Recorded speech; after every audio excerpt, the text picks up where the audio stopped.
And I'll promise you that we'll see that one Africa in our generation. So the lie began from the very beginning of time, right? And I can ask you one question right now. What does history tell us you about Africa? Who discovered Africa?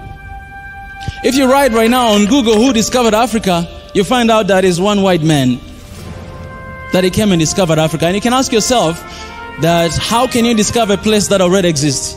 How can you discover a place that people already live in that place? It is impossible, but that's what the history tells us. That's what people believe about Africa, that it was discovered by a white man. This guy, he came, and then he went back, he gave a report, and then the next we know is colonialism, because those guys, they sat somewhere to divide Africa like a piece of cake, because they discovered it, they own it, it belonged to them. But that is us. We discovered, we're the first people to know. And today you have a lot of people around the world that they think that Africa was discovered by them.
Come on, my people, man. It's good to be here. It's good to be back. It's good to see everybody, man, in the room watching.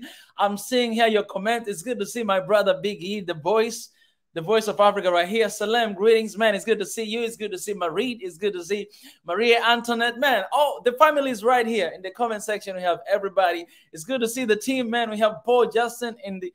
Come on, man. You're right here, man. It's good to see you. And kudos to you, Paul Justin, because I found Dati because of you. So shout out to you. It's good to see John D. Walaz Kananda. Man, come on, man. Somebody here called Tatek, Tafese, Setse, Tatek. I don't know what it means, but that's a beautiful name, African name. Zay YouTube, Ethio, man. It's good to see everybody. I'm so excited to see you guys here. Drop the comments in the comment section. Not only that, guys, I want to argue with guys this one thing, that please, can you just like this stream, all right? Because if you like, the YouTube logarithm is actually going to suggest our video in, you know, so many different platforms there. So if you're watching this video, we have 17 people right here watching right now. Please like this video and spread the word. That's one thing you can do. Second thing you can do, you can copy this video and share with somebody out there. You can share on your WhatsApp group. You can share on your Instagram. You can share on your Facebook, on your Twitter. Whatever you can, man, go and share, because today's conversation, it's incredible, man. It's amazing. You know, we're going to have really good conversation here. I don't even know what we're going to talk about, but we're going to talk about something, all right? Man, it's a good day. So I really appreciate, man, and I cannot wait to start this conversation, but I want everybody to have this conversation, everybody to hear this, man. You stop learning, you stop growing, and this is the moment for us to learn and to grow. It's a great day, man. As I said, just area right now, we are in the campaign. All right, it's good to see the team, man. Shout out to you guys. Come on. And by the way, shout out to that intro video, you know, Reimagining Africa. Guys, that is the campaign that we're beginning that campaign on September all the way to December, pretty much in our lifetime. Reimagining Africa. That's what we are trying to do. That's what we're trying to do together as one Africa with you guys. And even this shows, this conversation we're having, you know, we're running towards that goal. All right. Let's reimagining Africa together. And I know we can all do that. So shout out to you guys. Shout out to everybody. Shout out to support. It's always good, man, to see you guys right here watching with us. So without wasting time, guys, this is a very special conversation. And I'm just going to raise a word of prayer, and then we'll start right away. I'm very excited. It's good to see you, bro. Back to you, man. It's good to see you guys. Gotta thank you for today.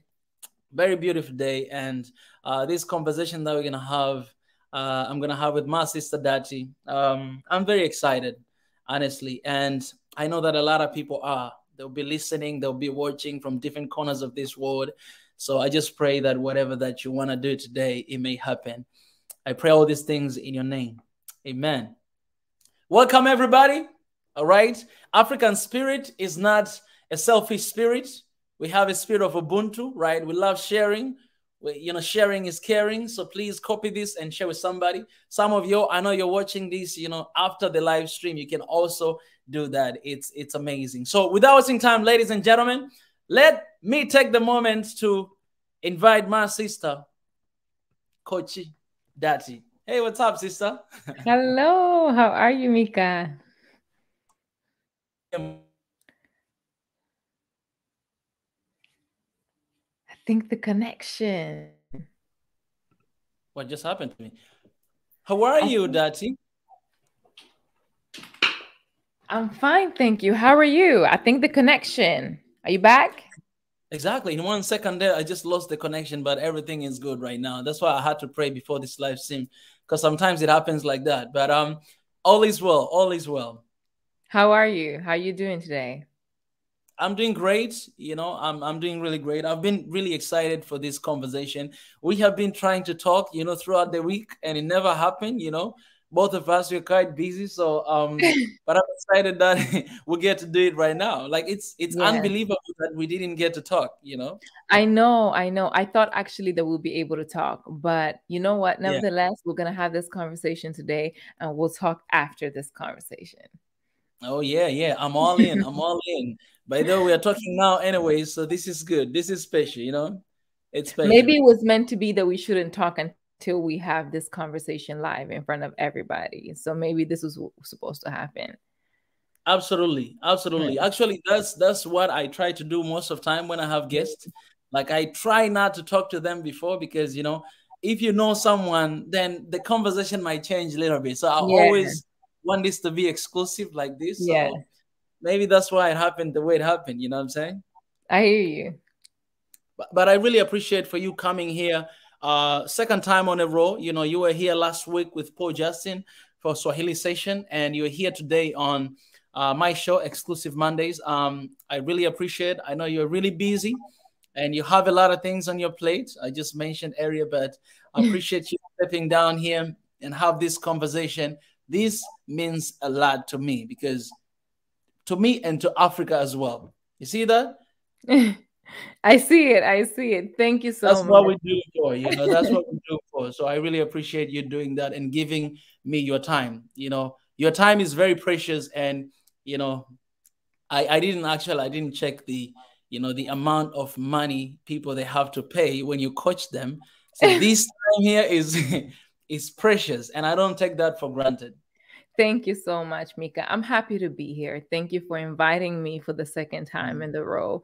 Thank you for having me. Thank you for having me a part of this evolution and growth that you guys are doing. I'm happy to be a part. I'm blessed to be a part. So thank you. Yeah. And I love that you enter with a prayer as well. I appreciate, man. When we were thinking about all this, movement stuff, One Africa, our ancestors started a long time ago. And we were trying to look at, why it didn't happen. Yes, they started the journey. They wanted to happen at that time, and why it didn't happen. So we always try to figure out what could possibly be the reason. And one of the things that me personally, I found out, I wanted to include God, because most of the time when it comes to these things, we kind of we say, we don't want to make it religious, so we don't want to pray. We don't want to do that kind of thing. But you can pray and still not make it religious, because prayer is our tradition, is what we do, regardless of our religion, regardless of what we believe in. We all believe in something. That people pray on the trees, some people to God, some people to Allah, but we all pray and believe in something. So, why not putting that at the center? And as we fight this, physically, mentally, but also we do it spiritually. And then we see if it's not going, I like that. I like that. I think, what you said can go over many people's head. It's nice words, but I think it goes over a lot of people's heads. What you just said is so profound. Number one is like, you have to have something bigger to believe in than yourself. You can't think that you are the greatest thing or that your mind is so complete. We're not even using the full capacity of our brains. And we know that by study, right? So by default, you're like flawed. Even the organs that you have, you can't use them to the best ability. So you're not making, I mean, we are making miracles, but miracles happens through us. There's something else that happens beyond. So you have to like believe in that. You have to pray for that. You have to have that faith. And like you said, it doesn't matter what you believe in per se, it's that you believe in something, you connect in something, you keep faith, because faith even changes the way you view things. Faith even changes the energy of the way you pursue things, right? Come on now. So faith is important. I love that. And I appreciate, one thing I also appreciate about Tanzania is that we're very much like half and half are like Christians, half are Muslims, but we coexist very, very well. Like you'll have a mosque and a church right next to each other coexisting. And I love that. The other day I wrote a quote and I said, I don't remember exactly. I wrote like a whole poem, but the sentiment was that we all think that we know God. And the truth is nobody knows. Nobody has an ounce of clue what God or the magnet or nothing. We know nothing. We absolutely know nothing. You believe in one religion out of 10,000 religions. You could be right. You could be wrong. Like nobody knows. So the fact that we're walking around Earth thinking that we know, this is insanity. Like we're killing each other because we believe that we know and we don't know. And so just have faith and be positive and be kind to one another. And that's it. It's like either God is in all of us or God is in none of us. Exactly. and any way you do that, I believe God is in all of us. You know what I'm saying? Like, and I'm going to keep holding that banner. You said it very well. You said it very well, because even when you step outside there to listen to motivational speakers, they basically talk about the concept of God, talking about faith. You cannot really talk about faith without mentioning God. These are things that they always, go together in a way. So it's always important to acknowledge, the higher power. For me, God, I believe in, right? It's always important to do that because, I do believe that I have a purpose, I have a calling. And that's what I'm working on right now, right? And that's the reason why I'm still alive.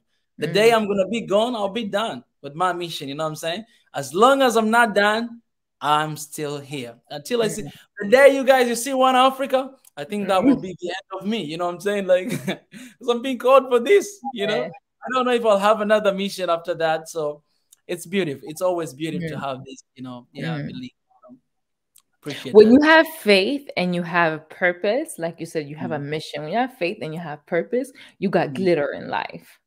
And when you got glitter in life, it shows. I think it shows on you. Actually, I don't know you so well. I just saw you last week when all this got together. And so I don't know you and we didn't get a chance to talk, but I do see some glitter in your life. I think when you have faith and you have purpose, it just automatically shows in your spirit, right? Just get faith, people. Get faith, get purpose. Let me ask you this. Let me ask you this. I know, okay, I'm going to ask these questions about what you do later. But for now, I just want to know this. Have you ever met someone? I mean, you're coaching people and people, they have different issues, right? Have you ever met somebody one day and then you're like, you know what? You need faith, right? Have you ever did that? Or is it something that you might lose your client?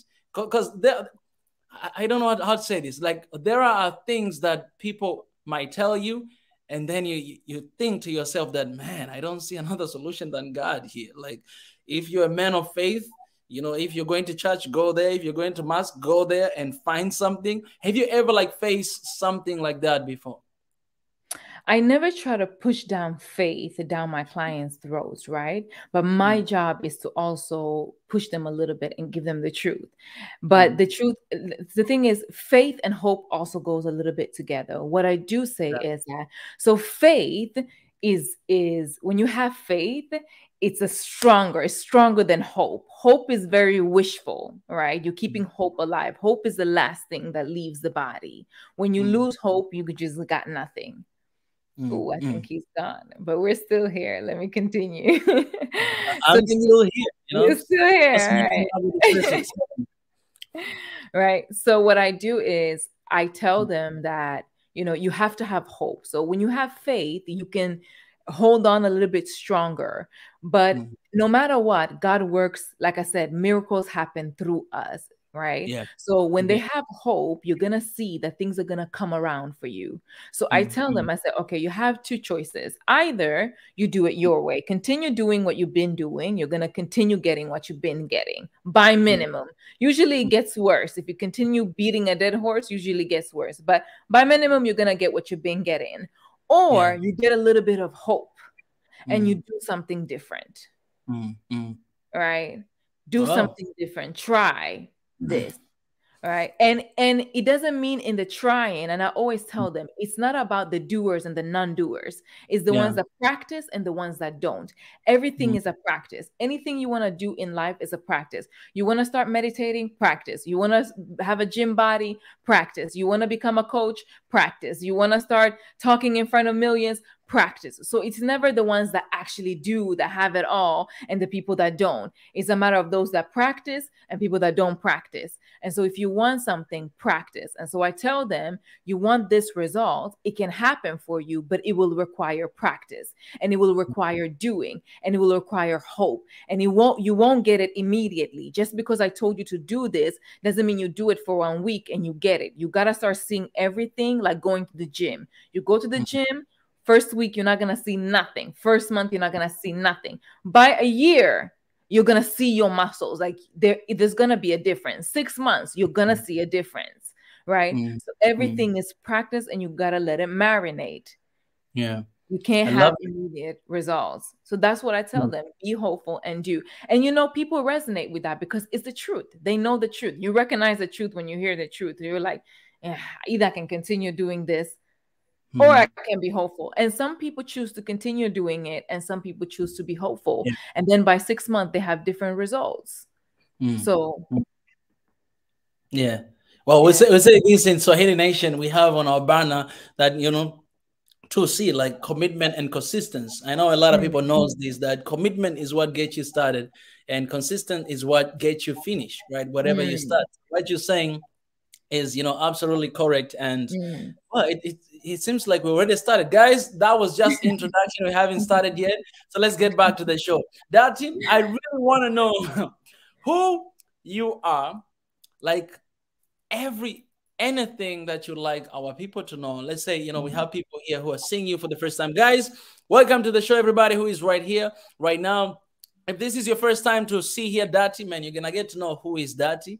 She's going to tell us right now, and drop your comment in the comment section. For any question that you have, Savage will have a session at the end and allow you guys to drop your questions later on. I appreciate for everybody who is coming here. It's good to see the team. The team is really active right there, so I appreciate you guys. Let's begin with your introduction. Who is Dati? Where are you from? Where were you born? Where are you living? What are you doing? What have you been? Just a little story of your life. Yeah. And so I love that. I love that you asked me, like, who are you? And I got that question a while back ago, and I had to sit on it. I had to marinate it. And I gave them an answer, and I wasn't happy with that answer because I'm like, that's not me. That's just not me. Like, that's not the full me. And so I had to sit on it. And you said your history, your life history.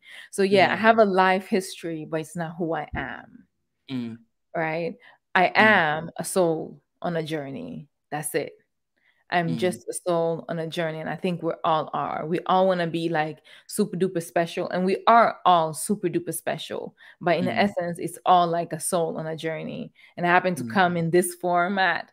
I don't know what other people believe, but I happen to come in this format right now. I happen to be a woman that was born in Tanzania, that was raised in Sweden, grew up in Sweden. Then I moved to Jamaica. I lived there for a while. I moved to America, moved back to Jamaica, moved back to Sweden, moved to Tanzania, did music in Jamaica and in Tanzania.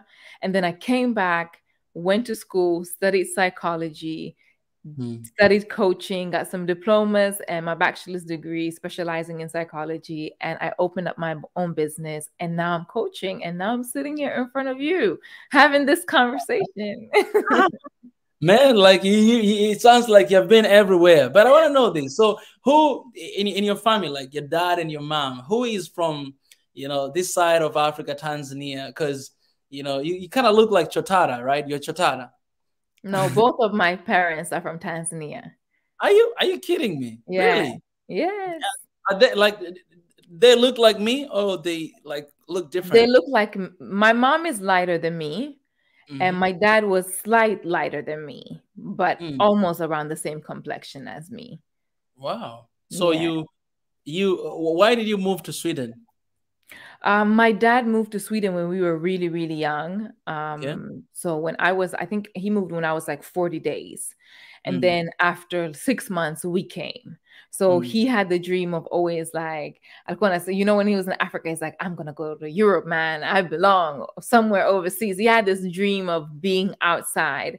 And he followed his dream. And we went along and we were raised here in Sweden.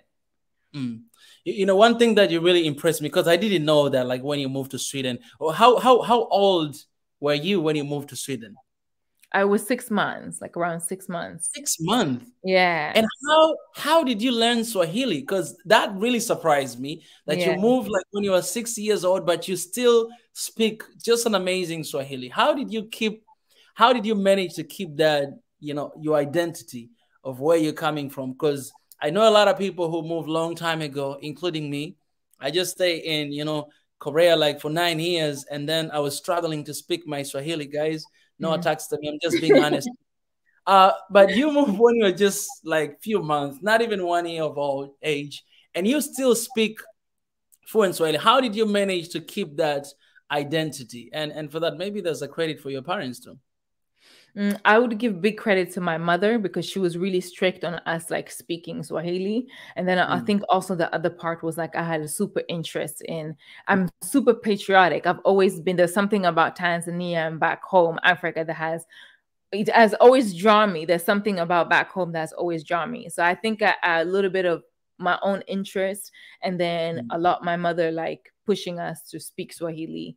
And then I don't know, like just a combination, I think, of those two things. I listen to Swahili music. I love music. And so the combination, I'm getting the influences from everywhere, and then also moving there for a couple of months also helped me, I assume. So all these things accumulated. But I think even from childhood, my Swahili has always been good because I had that interest. Yeah. Yeah.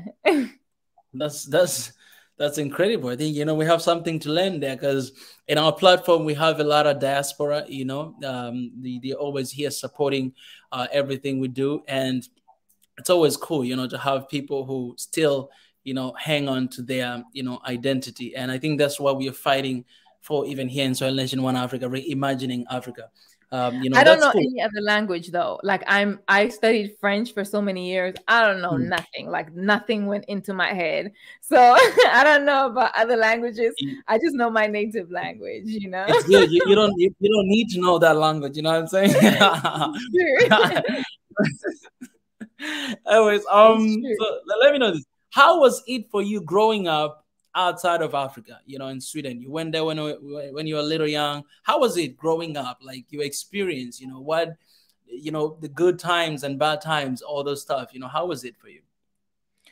It depends in what area. What do you mean in specifically what area? You can talk about racism, if it's something that you experienced, when you were there. Yeah. You can talk about your school life, you know what I'm saying? I remember when I was going to university, I was the only Black kid, in a university full of, Koreans in my department specifically, growing up there. So, things like that or anything else that you'd like to, share. Yeah, I experienced a lot of racism growing up. I think the racism that you knew was racism, and then that subtle racism that you don't even understand is racism until you grow older and you realize like, oh, my teachers were racist. My you know, classmates were racist, but you didn't know back then was racist. It was just a feeling. And I've experienced like racism where they would write the N-word on my locker. They would spit on my locker. Like just like you, I grew up like back in the day. Now Sweden, we're getting a little bit more Black people, but back in the day, Sweden was like one of those places everybody's like blonde, blue eyes, you know, there's a look to Sweden. So we were really like in school, it could be maybe 2-3 kids, the whole school of maybe 500 to 900 kids, you got 2-3 Black kids. So we barely knew each other. We went in different classes. It was difficult in that say, like I would get my hair pulled in class because my hair looked different. And they would say like, what kind of hair is this? You know, and it would be from boys. It would be like from boys that would just bully, you know, but you know, I am a tough nut. So it happened. And how for that, I would like to know this because you're a little kid, right?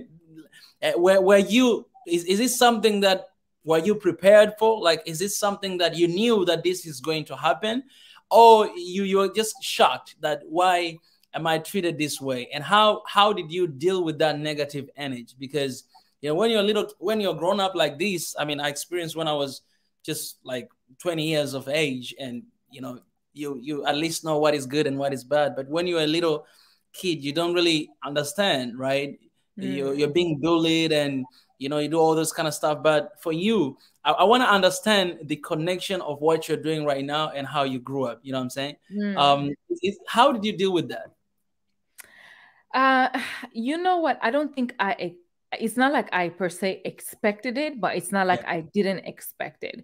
I had a tough childhood in general. So I had a tough childhood at home, at school. So I had a tough childhood in general. So I was just tough in general per se.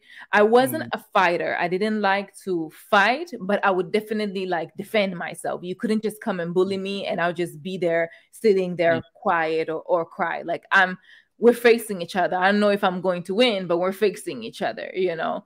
So that's a little bit about how I was. And it went like that. Like I went with the bullies like that. Like I remember like them, because they were boys and there were a bunch of them, like 8 boys. And I was one girl, like single girl. And I never was the type of girl to roll in groups. I was always the type of girl to roll. So, and luckily I could hang with different type of groups because I think I was also that kid that nobody could really figure out maybe. So I could hang with these kids, I could hang with that kid, but I never went in groups. So they could target me in that sense, but they also knew that I was feisty. So I would fight back. It would be a pull and string game. They never like physically, we never rambled physically, but it would be like, you know, pulling hair, the N-word, a little bit of shoves, you know, back and forth, wording. And yeah, that's how it went. One day my father came to school. From that day, the bully stopped. My father went bananas on them, like bananas. My father had called me because I don't think, you know, I think also as a kid, because I had it tough everywhere. It's not like I wouldn't go back home and be like, oh, this is what I'm going through or whatever, whatnot. My father had called me and the kids were saying stuff in the background. I think we were saying the N-word or whatever. And my father heard that and he was like, are they saying that to you? And I was like, oh, you know, I don't even think I finished my sentence. Like he hanged up on me. He's like, I am coming. And he came, and yeah, let's just leave it there. You know, it's really, you know, it's really messed up, you know, to be honest, you know, bullying and all this stuff, and racism in particular. And you know, I was trying, as you're explaining that, I was trying to think that how did racism started? Like, how did it start? You know what I'm saying? Like from the very beginning of time, how did it start? And just one thought that came to my mind, you know, I see the, you know, the connection with, you know, colonialism, like how it started. And I think, you know, because of that, you know, that's what we are facing even today outside of Africa, right? Because these kids, you know, these are kids that, you know, they don't know anything. So if you do not know anything, forget about those people who are growing up, but even kids, in my case, like I met like really little kids who did not really know anything even to explain themselves, but still they treated me differently because I look different. So sometimes I think, is it just human nature that when we see people who are looking different from us, we treat them differently? Or is it there's something like there's a root deep within that started a long time ago during colonialism? And so these kids, these people, they know that you're lesser than me because, you're my slave, back in the days. You might be here, wearing those good clothes and you have shoes and all this stuff, but you used to be my slave. So I'll always look down on you because you're there. You're not better than me. You're not same as me. You are down. You are below me, right? What do you think about that? How can you explain that? I think it's like you said, when you were talking, immediately I went nature, and then you mentioned it as well. So I think that there are those people that have this, their mentality is so sick that they just tell it, like in their head, they're like, you are beneath me, period. Right. And then there are those that are doing it unconsciously. You don't know that you're thinking somebody is beneath you, but your actions say that. And we've all done it in one way or another, whether it's towards Black people or towards a maid or towards somebody. We've all done it in one way or another. So I come down to, yes, it is racism. It is a straight down issue. But like you said, also in that nature, if we go deep down in the human being, what is the problem of human beings? How come even in families, we can't stay together? We can't get along? How come even in, communities, it's almost like human beings, we need like an in-group, right? So we're always looking for threat for our survival, both when it comes to our physical survival, but also when it comes to our egos, our sense of self, our sense of, I have to be somebody better than somebody in order for me to be somebody or to be something, right? So we always have that sense of ego. Nobody wants to be ordinary. You can just tell from the social media today, like everybody is looking to put on a front. Everybody is looking to be like, this is my life, just how I love this. Like, everybody, like, I have to be better than you. Like if you posting one delicious meal, I got 5 for you, like, so it's like we showing off. Yes. And it's unconscious. Sometimes you have people that are unconscious, like, I want that too. People that can admit, like, I want to do that too, and I want that too. But we have to check ourselves also within our hearts. Like, what is it with our hearts that we always look at other people that are different from us as threats? What is it with our hearts that feel like I have to be better than somebody to be somebody? We have to start looking inwards. Like, what is it with human beings where we can't get along? We can't seem to get along. What is it about us that loves to control the next human being or the next thing or the resources? We like control. We love control and power. And it's dangerous. Why do we love that so much? We can barely control ourselves, yet we want to control the whole world and everything in it. I believe in that the source of so many issues that we are going through, it always begin with myself, like within myself, right? How I treat others, it begins with me, right? How I speak and all those stuff, if I'm just cussing all the time, there's something not right with me deep inside my heart. Maybe, I cuss myself all the time, is it like, I already forgot the question I wanted to ask, but is this something that I am not satisfied with myself, with who I am? I don't like myself. I don't value myself, therefore, I want to undermine somebody else, or therefore I want to look down on somebody else because I already disvalue myself, right? I don't accept myself. I don't love myself. It's impossible to love somebody else if I don't love myself. It's impossible to fight for unity if I am not united with myself. My mind, my soul, my spirit. If I am not one, it's impossible to even to want to be united with somebody else. Like, what would you say with that? It's exactly like that. I told you this is my philosophy. Like, we are somehow mentally, it's a little bit sick, right? So we're that not enoughness, we're projecting it outwards. That's, I don't know, I guess human nature, like you're saying. So there's 2 things that we do. There's one, the first thing is that we believe that we're not enough. We believe in many sentiments. It could be in the smallest things. It can be in relationships, it can be in friendships, it can be in career, it can be in whatever you want to do. Like you believe that maybe, just maybe, you're not good enough. And as soon as you start believing that you're not good enough, as soon as you start being fearful, let's give an example, relationship, everybody can relate to that. It's simple. In a relationship, as soon as you start being fearful, you start saying things or behaving in things that look like jealous, right? Let's say your partner goes out having a good time. If you're comfortable, if you're confident, if you're secure, you have a good relationship, like, okay, all right, have a good one, you know, see you soon. When there's insecurity and there's that fear, you know, you want to be positive. You want to be like, I know I should let this person go and have fun. But in your spirit, it's like something is going against, and then you end up saying like, oh, I hope you don't end up doing what you did. You know, something snarky just comes out of your mouth. And then all of a sudden you have an issue. All of a sudden you're in your feelings and there off you go. Right. So it's that fear that kicks in. And then we start behaving in all kinds of ways. There is not enough love. When you have love, there's a little bit more peace. When you have love, there's a little bit more serenity. And so self-love when it comes to everything, that's one thing. So we don't love ourselves. So we project all of that negativity and anger and hatred and control outwards.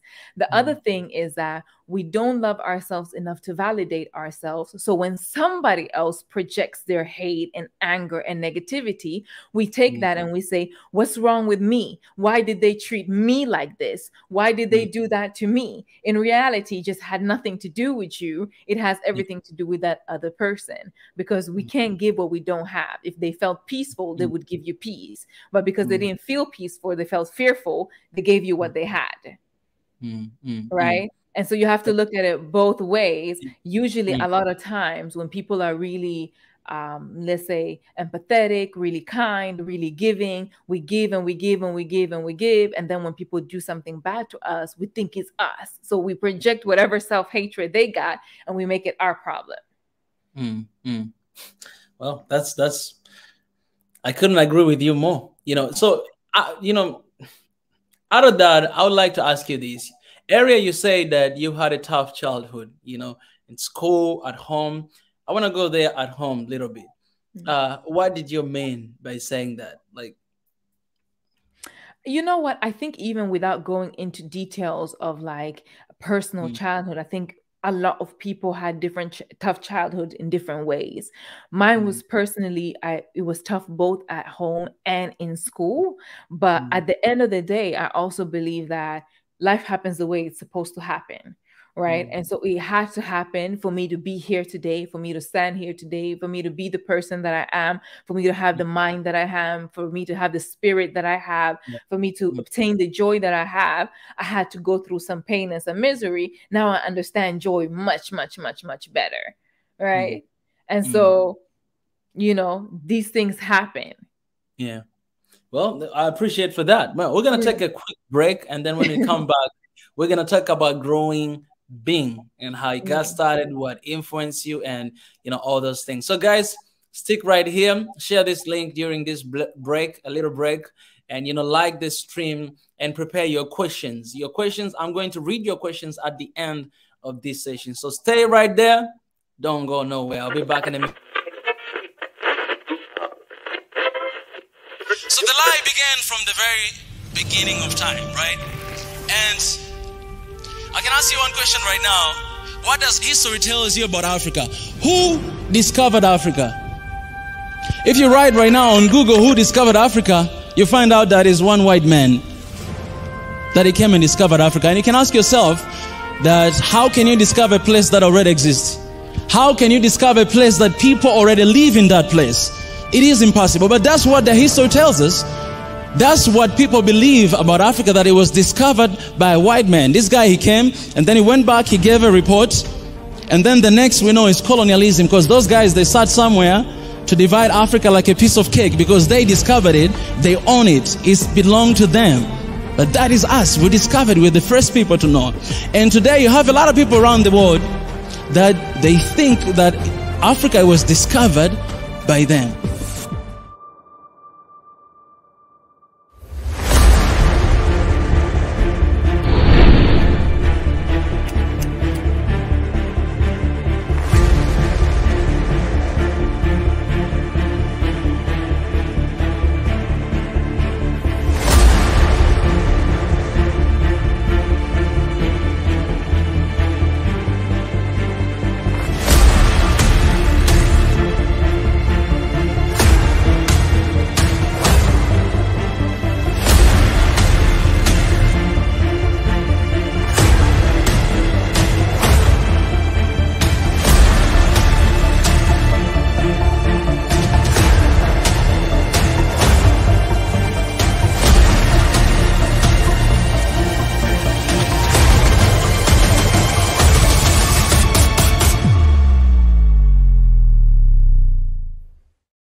Yo, my people, we are back, and it's good to be back, man. Let me just say this, guys. This is our new campaign from September all the way to December, Reimagining Africa. And you've seen the intro is available on our YouTube channel. But not only that, in the comment section, I just shared the link of GoFundMe. These are offices that we're trying to establish right here in Dar es Salaam as the headquarters of our offices, SNOA. So please hit that link, and whatever you have, if you want to support, if you believe in our vision, if you believe in what we stand for, let me show you guys our vision. This is our vision. If you believe this, if you believe our mission, please hit that link and support any way you can. Before we were saying this, that, you know, we just need like €5 from 5,000 people. If we get that, we already have an office. So if you haven't done anything yet, please be part of that. But also let me remind everybody who is watching here, feel free to join the membership, become a member of this family. That's how you can support us to continue to do what we do today. Use super chats, use super stickers. Any way you can help, share this video, you know, like and, you know, comment. Any way you can do to support the movement, we'll highly appreciate that. Let's get back to our topic, Coach Dati. So let's talk about growing GrowingBeing. All right, GrowingBeing.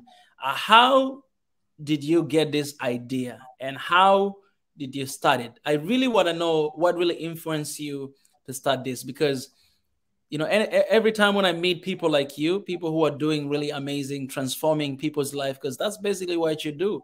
You know, it's very, it always has something, you know, to do with, you know, their personal life. To be honest, you know, it could be professional, but as well, there's some sort of purpose in their life to do what they're doing. And I would love to know, how did you get to GrowingBeing? GrowingBeing, like, I always wanted to do music. Growing up, I loved music because music was my escape. When I listened to music, I was in a completely different world. I feel like also artists influence you so much. Like, you pick up behaviors from artists, so they raise you a little bit, right? And so I always had that, you know, like many people, we get inspired by musicians, and I always wanted to do music. And so I did that from as soon as I graduated, 19, I went to Jamaica and I started that. And I didn't start off like with smaller producers. I started off with bigger producers, and then it went so well, but still I feel like as it was going well, something just wasn't right. Like, there was something that wasn't clicking. And I remember when I was in the media tour in Nairobi, and I was sitting at the hotel, and I was like, this is exactly how I imagined the tour to be, like the feeling and everything. And still it's like everything is going well, but I hear a voice inside of me saying something is not right. And so I came back to Sweden, because at that point I was like, it's either now I invest my money and do this all the way, because things are going really, really well. So by the next track, it's either I do this full circle. If I invest more money into this, I got to do this full circle, or I pull back now. And I don't know, I felt like inside of me, it was time to pull back. And I pulled back, and I did it half-heartedly, because everybody was like, how can you pull back now? Like, how, when things go like this, how? Nevertheless, I started studying. I was super interested in psychology. I was super interested in psychology. So I started studying personal management, specialization in psychology, because I thought personal management is about running a firm, you know, hiring people, keeping a business together. And I always knew one way or another, I was going to be my own boss. I was going to run my own business. I knew that, there was no doubt about it. So I was like, I might as well study that, so I have some foundation of that. And psychology has always been my personal interest. I did that. I still didn't know that I was going to do coaching. I still didn't know that I wanted to do coaching. Nevertheless, I always had the aspiration to study coaching, just to add more diplomas, because I was interested in psychology. Anyway, like we said, faith and prayer. I felt like during my 3 years of studying, the answers would come to me. What would be my next move? Because I dreamt of being a musician for so long. I put my whole childhood, my whole like young adulthood into it. I put my whole life into it to make it happen. And then now that wasn't my focus anymore. And so I didn't know, like, what was I going to do what was my purpose? What was I going to do with my life? And I always felt like it would come to me. And so 1 year in, I was like, okay, I got 2 years. I got 2 years of school left. It's going to come. And then it's like 1.5 years. I was like, okay, I got half the education. It's going to come. And then like 6 months in, I'm about to graduate in 6 months. And I don't know nothing. I don't know what I want to do. So I just started applying for jobs, and I'm applying and I'm applying and I'm applying.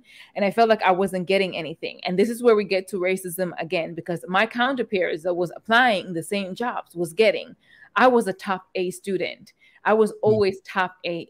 Like, I've always been a top A student when it comes to school. I've always been number one, number two, number three, number one, number two, number three. And so I know my resume is heavy. I've also been a person that is interested in activism and other activities. I'm very active in different unions and stuff like that. And so I knew my resume was good, but I wasn't getting any jobs. And so I graduated and I knew nothing. I didn't know what I was going to do. And so I came back home. I came to Tanzania. I was like, I feel like I need to go back home. I don't know. Do I need to move back home? I just need to be back home? And so I went back home to Tanzania and I prayed. And every day I wrote down, I told, like, for 6 months, I wrote down, like, what do I want to do? What's my purpose? And I kept saying, my purpose is I have peace of mind. I've worked so hard from having that childhood and from having that experience to be where I am today, to have this peace of mind. I have it, and I want to help other people obtain it. I want to help other people have that. I want to work with that. I want to get wealthy doing that. I want to have a good life doing that. Like, I know that's my purpose. I just don't know how it's going to play out.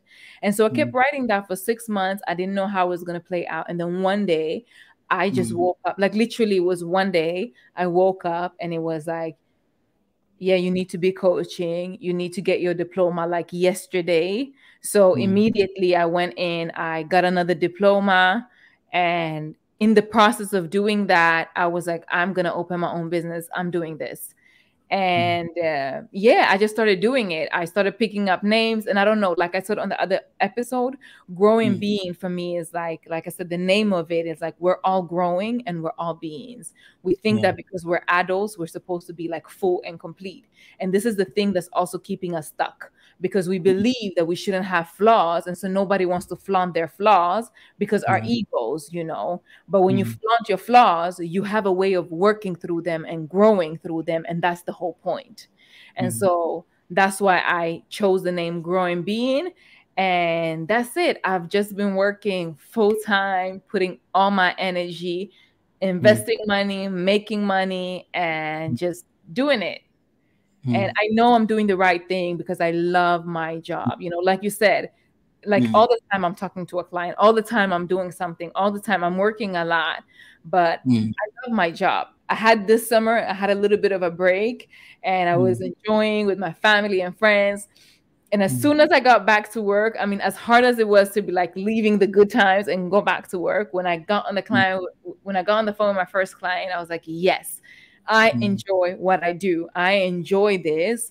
And I know that everybody has a purpose. You're supposed to wake up and know that you're living aligned with who you are and what you're supposed to be and how you're supposed to show up in the world and how you're supposed to add value to the world.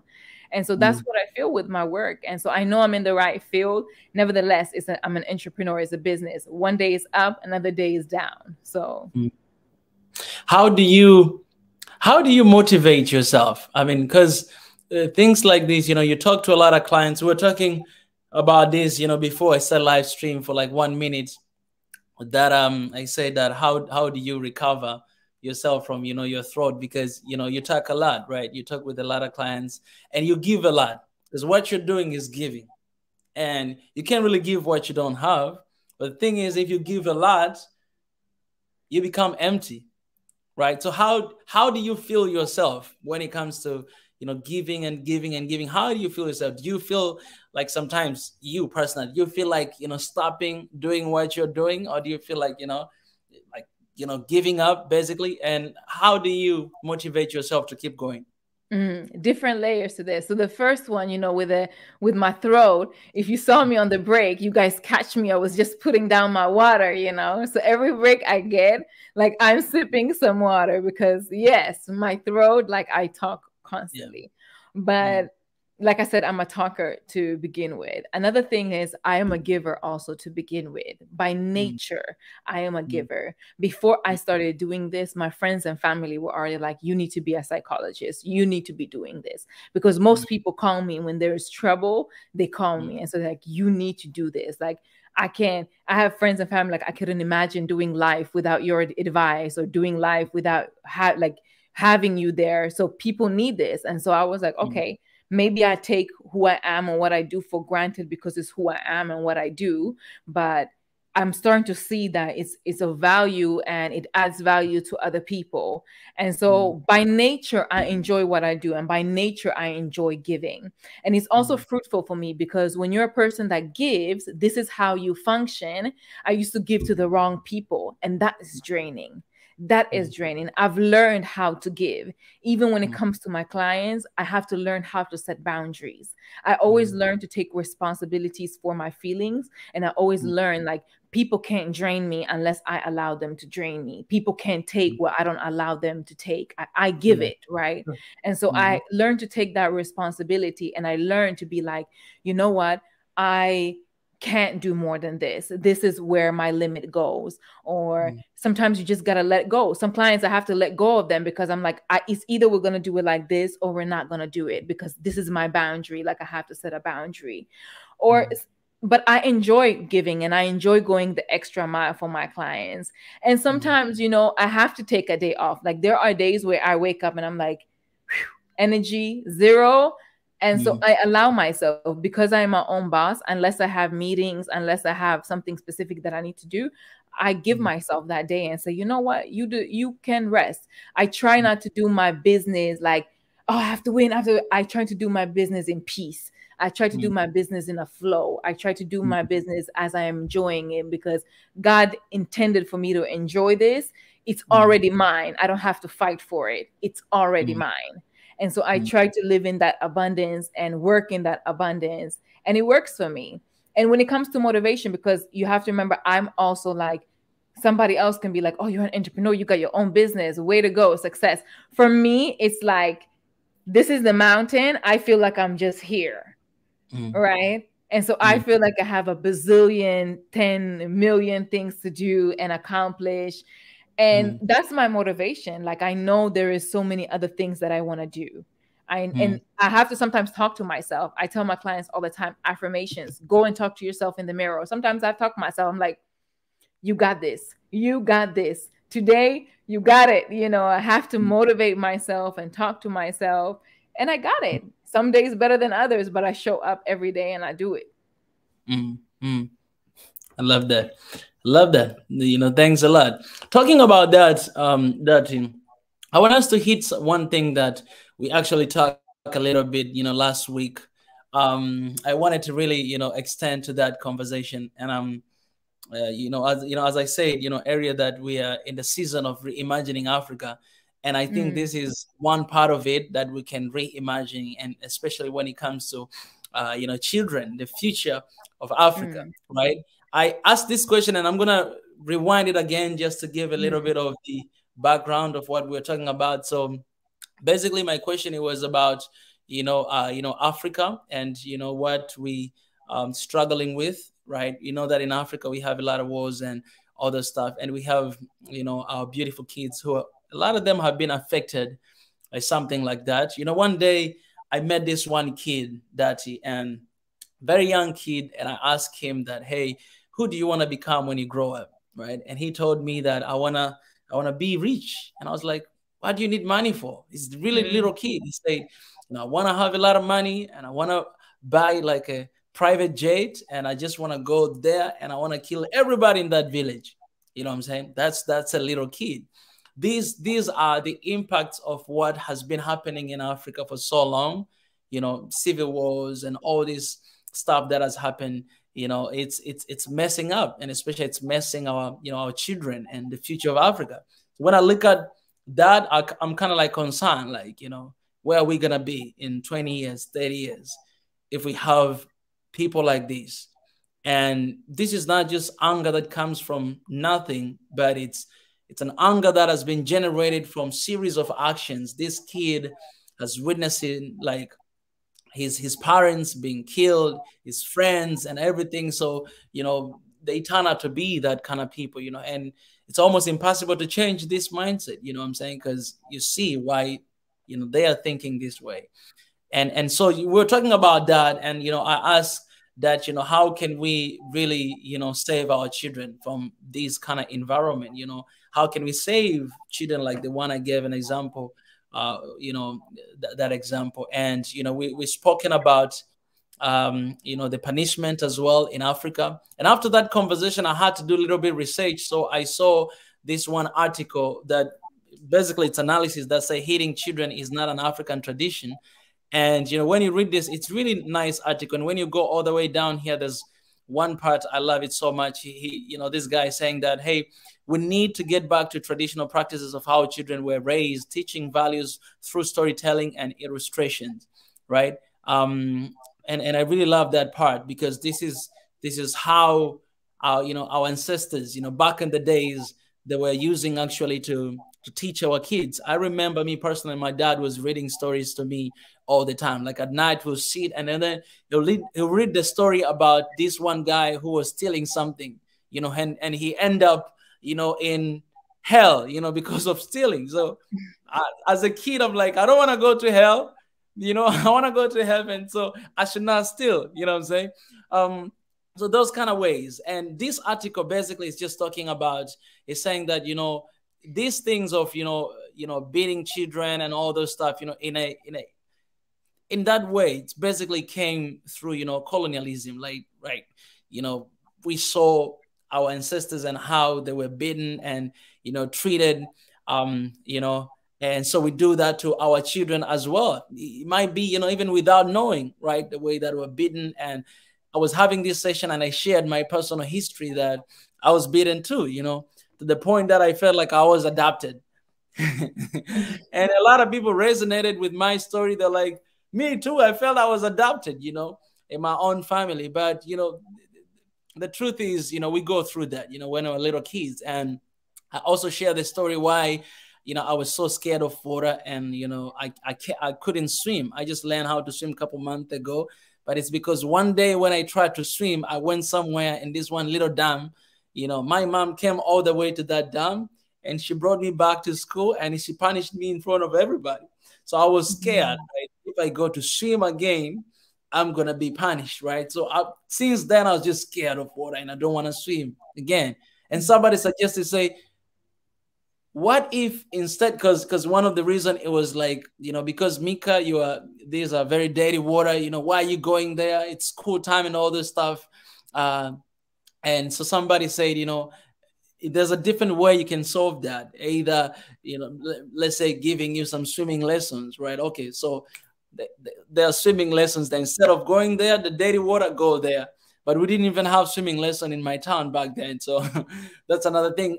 Anyways, that's the backstory of what we were talking last week. And I had to do a little research before having this conversation. And I want to hear from you again, from your, you know, your expertise in this, to kind of like elaborate again, just like how you shared with us last week, and how can we shift our mentality from this kind of way of punishing our kids, not only kids, but even one another, to the other perspective that you shared last time, that why don't we start punishing them with love? Like if we try using this way, I think things will change. I would love to hear that again with my people.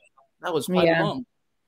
Yeah, and sometimes it has to be long in order to get your point across. So I always believe that it's harder to remove love than it is to inflict fear. Like fear is so easy. You can always inflict fear in people.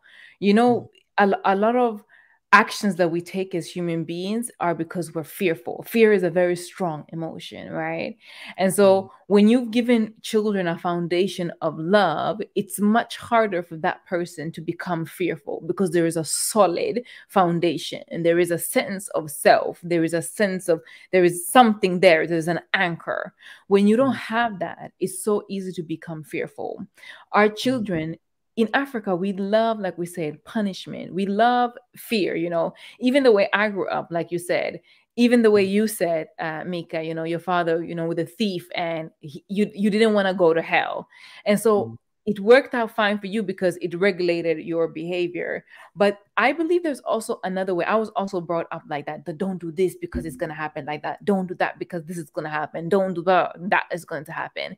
And so all these things, the day somewhere in around your teens, most of us, teens and early 20s, a lot of us start questioning our identity. We start questioning our faith. We start questioning a lot of things, right? What happens when that child no longer believes in hell? What happens when that child no longer believes in something? All of those fears is just mere, you didn't inflict anything, you didn't install anything solid in them. You didn't install, do this out of love, do this because it's good for you, it's good for your soul, it's good for your spirit, it's good for other people. You didn't install something positive, you installed fear in them. And so this is what we love to do in Africa. And this is what we love to do in general as people. Even, like I said, when it comes to relationships, we like to threat each other, you know, the threat of, I'm going to leave the relationship. We think that then the person is going to value us more. Another person doesn't set your value, you set your value. You don't have to threaten somebody with leaving. You can solidly start behaving like you matter, like the things that you do matter in order for you to matter. But you're waiting for somebody else to say you matter, and that's why you're doing threats. And we don't see this as, this is my way of believing I matter. We just do this out of fear. This is behavior out of fear. Same thing when it comes to us raising our children, we do things out of fear. Now it has gone to a different kind of level where our African children, they're not even being raised by their own parents. There is so many orphan homes. There is so many children in Africa that are being raised by people outside. Now, if you have a whole society and community that's dealing with trauma and fear, you can't love yourself. You can barely love your own kids. What do you think you're going to do with children that are not yours? People that are so helpless that can't defend themselves. We want to believe that human nature is that, you know, we're going to nurture them and love them and support them. And it is for many people, but it isn't for other people.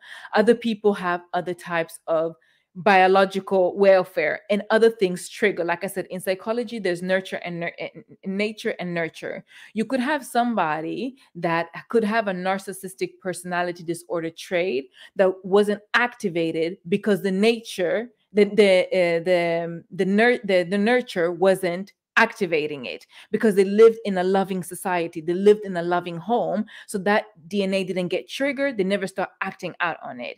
Once you start activating that, now you have an individual that's inflicting pain on other people. And so we continue doing that. We continue activating things in ourselves and in other people that causes trauma for ourselves. We have to start thinking in different ways. We have to start moving in love. And like I always say, in my slogan for my company is like, it all starts and ends with you. You got to start with self-love. You got to start with self-compassion. You got to start with forgiveness. You know, we don't want to forgive, but I also say this, like, we hold people hostage to our pain. All these things add to pain. What do you do when you have pain? You give pain.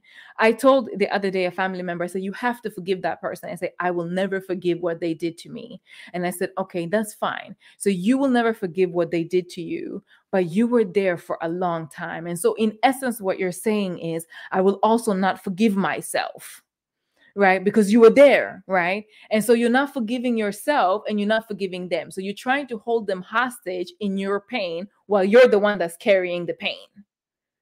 And what happens with that pain when you're carrying it every day in your life is playing out in one way or another. Every day is either you're irritable, now you're talking to somebody in any kind of way. Usually the people that become most victim of this are children, because children are helpless. We know they're not going to defend themselves the way adults defend themselves. And so we target them consciously and unconsciously. So it's about adults. We have to start thinking like, how do I behave? We believe a lot of our behaviors is okay because it's somebody else's pain. We believe like, oh, it's okay to inflict pain in somebody else. I've seen a lot of people like, you know, You know, it's like you shrug somebody else's pain off because it's not yours, but we have to start thinking we're all sitting in the same boat. I affect you, you affect me, I affect your children will come and affect my children. It's a full circle. And so in Africa, it's a full circle. And in Africa, we're selling ourselves short because, like I told you in the last episode, adults, we don't love ourselves. We don't love ourselves because if we loved ourselves, there is no way we would sell Africa the way we're selling Africa. Like we are targeting each other and we're targeting children to do our dirty work for us. It's absolutely despicable. Like it's absolutely. And what does that say about self? There is no sense of self anymore.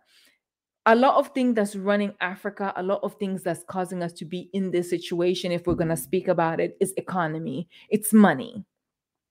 They say money runs the world. One way or another, money runs the world. It has to come to a point where people ask themselves, like, where is my soul?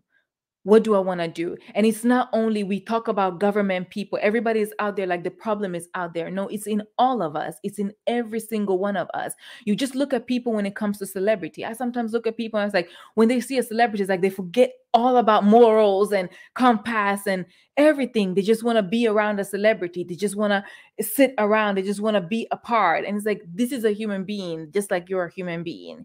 Like, don't forget yourself. You dingle a little bit of money in front of somebody and they forget they will sell out their own family. They'll sell out, you know, everything just for a little bit of money. And so you have to ask yourself, is that what you're worth? Is that what you are worth? A little bit of money or a little bit of that fame? Like, you must not believe much about yourself.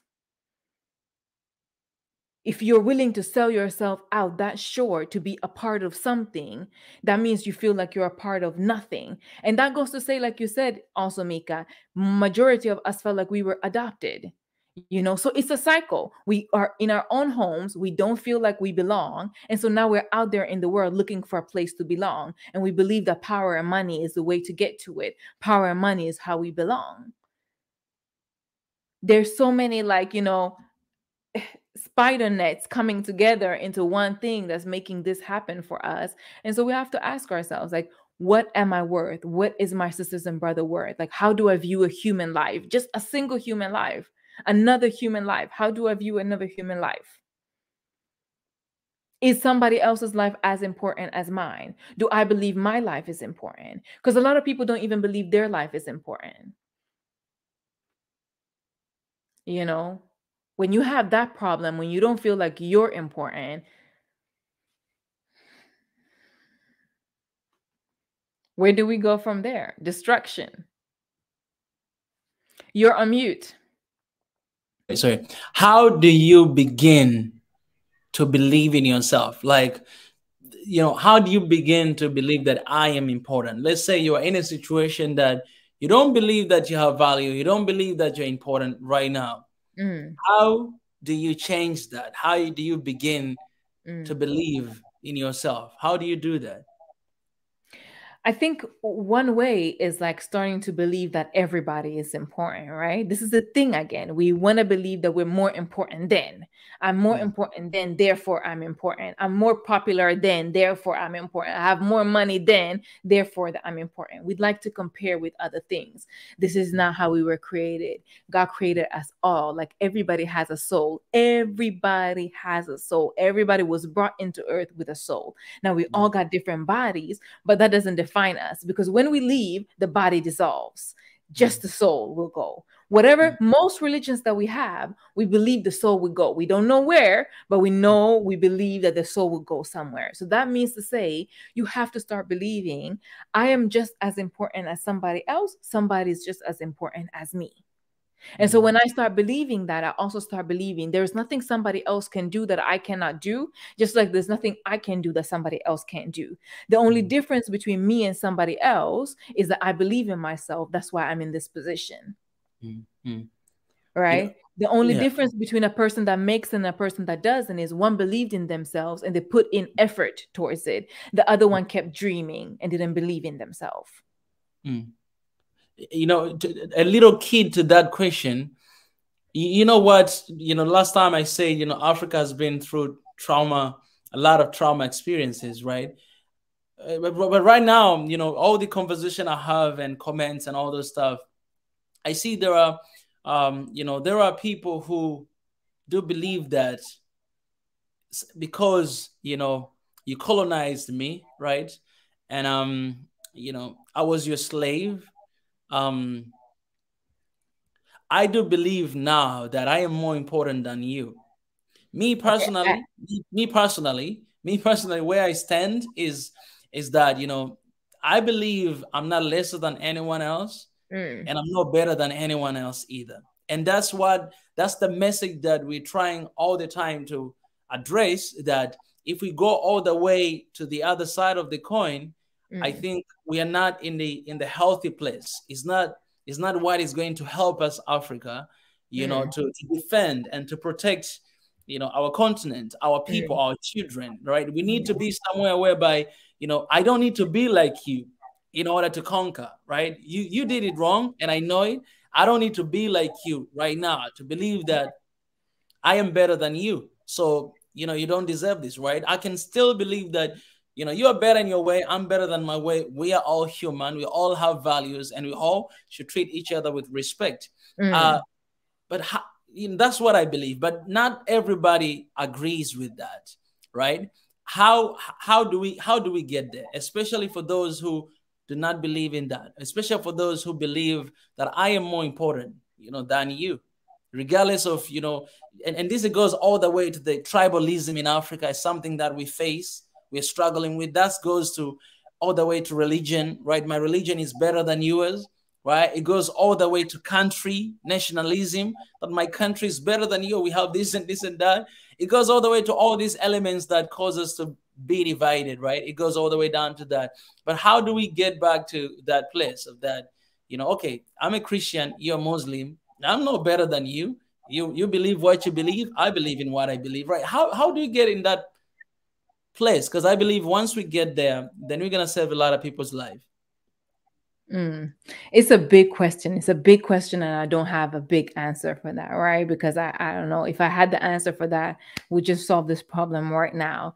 But Yeah, I can say what I believe, right? By the yeah. way, I know you guys can see me crying in one ear, but I have a teary eye. I'm not I'm not really crying. I wear glasses and I have dry eyes. That's why it's only one Wow. eye that's tearing up. You know, I had this.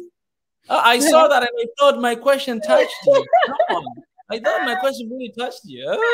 Your question did touch me, you know, but I usually wear glasses. And so when I'm on the screen for too long Yeah. without glasses, my eyes get really dry and one of them start tearing up. I was But already celebrating that this is my first time to make somebody cry, you know, during my show.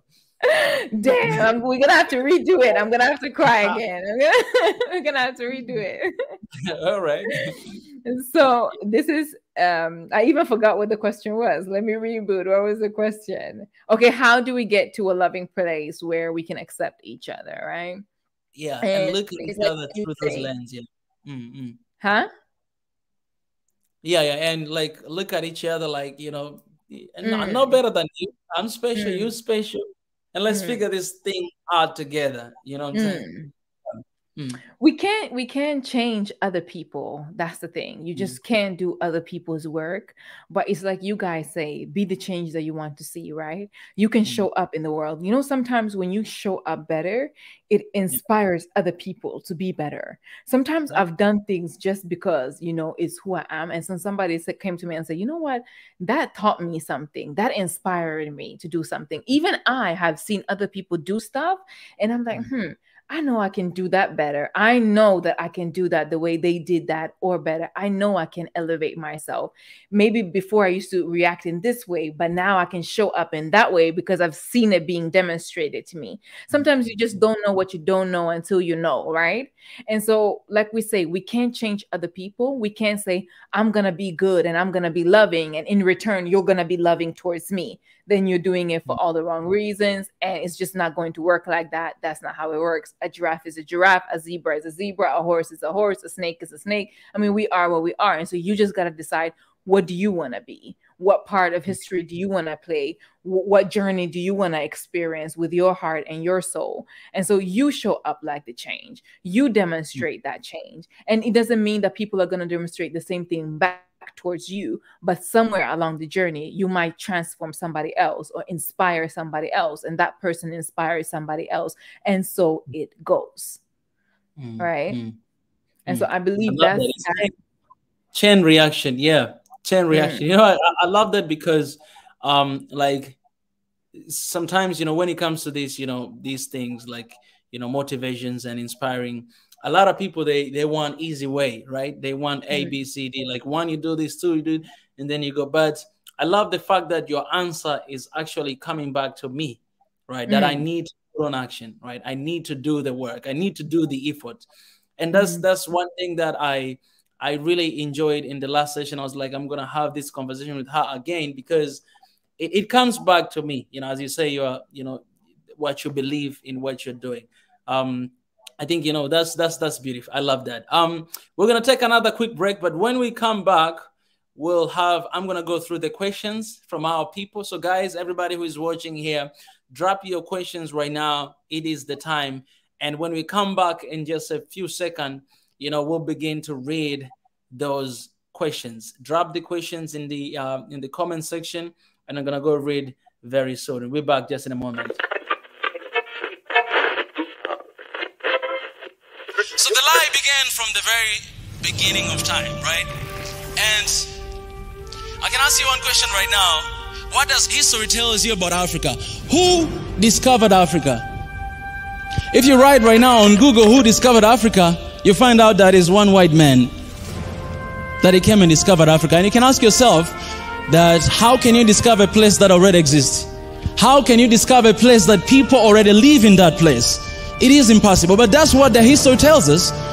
That's what people believe about Africa, that it was discovered by a white man. This guy, he came, and then he went back, he gave a report, and then the next we know is colonialism, because those guys, they sat somewhere to divide Africa like a piece of cake, because they discovered it, they own it, it belonged to them. But that is us. We discovered, we're the first people to know. And today you have a lot of people around the world that they think that Africa was discovered by them.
Yo guys, we're back.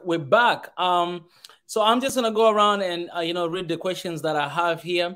I'm just gonna read the questions that are here, and if there will be no more questions, we're gonna go ahead and end this conversation.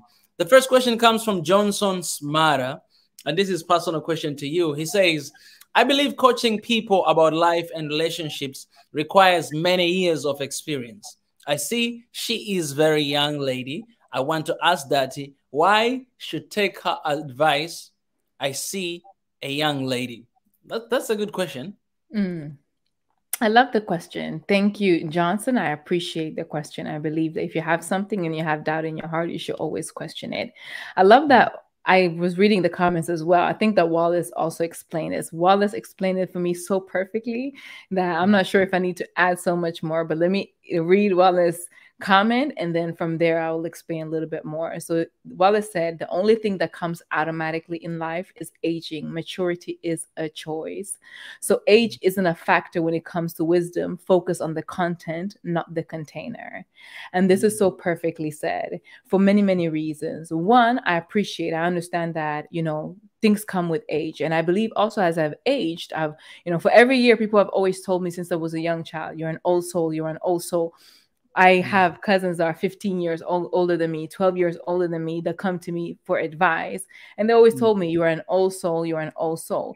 But nevertheless, still, even though I was a young old soul at 20, I still believe today I have way more knowledge than I had back then, over a decade ago. So I agree that with age comes more and more maturity. But just like Wallace said, aging, you can do that. That's a fact. But maturity doesn't come with aging. Experience does. I've had a lot of experience. Like I said, I had a tough childhood.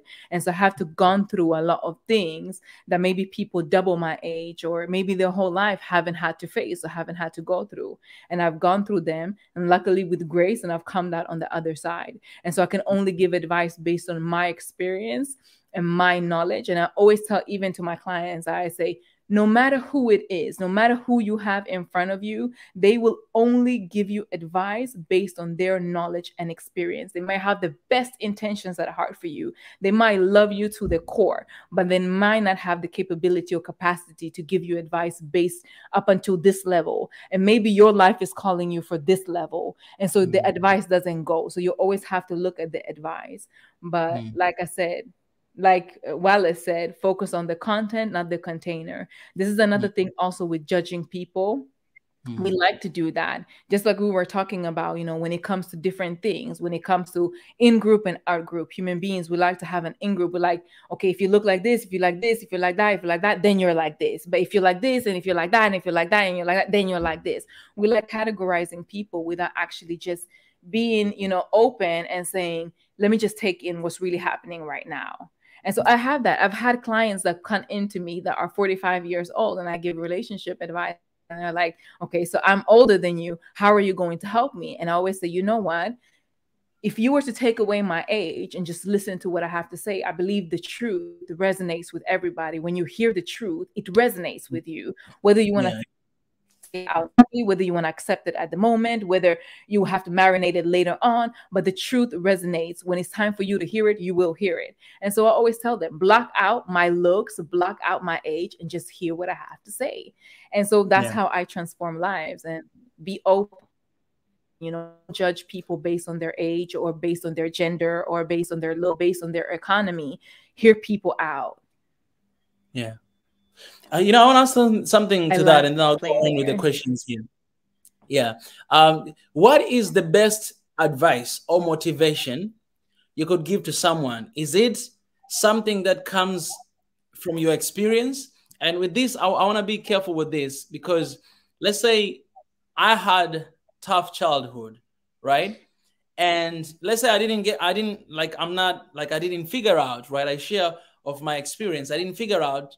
I found myself projecting certain behaviors later on. Let's say, for instance, if I had really tough childhood, like I didn't experience love, right? It's not something that I experienced when I was young.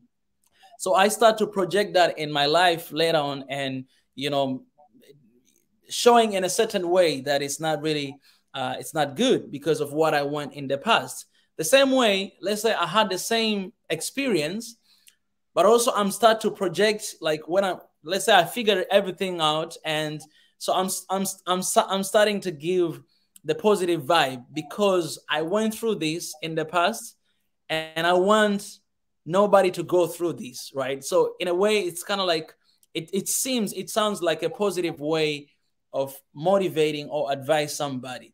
My question is, like, is that the best way to to advise someone? Like coming back from the experience that I had in the past, whether it's good or bad, but then I'm projecting it later on to somebody and show someone. Is it something that's good, or there's another way that I can advise someone or I can motivate someone far away from the experiences what I had, but just something, I really want to know that. That's why I'm asking that. I found myself, struggling with this a lot of time. I'm not sure I understand the question, although I have a lot of answers for different things that I believe was the question, but I'm not sure I understood your question completely. So do you want to make your question clear, or would you like for me to just maybe make your question clear? let me try to elaborate that, So I've had bad experience in the past, right?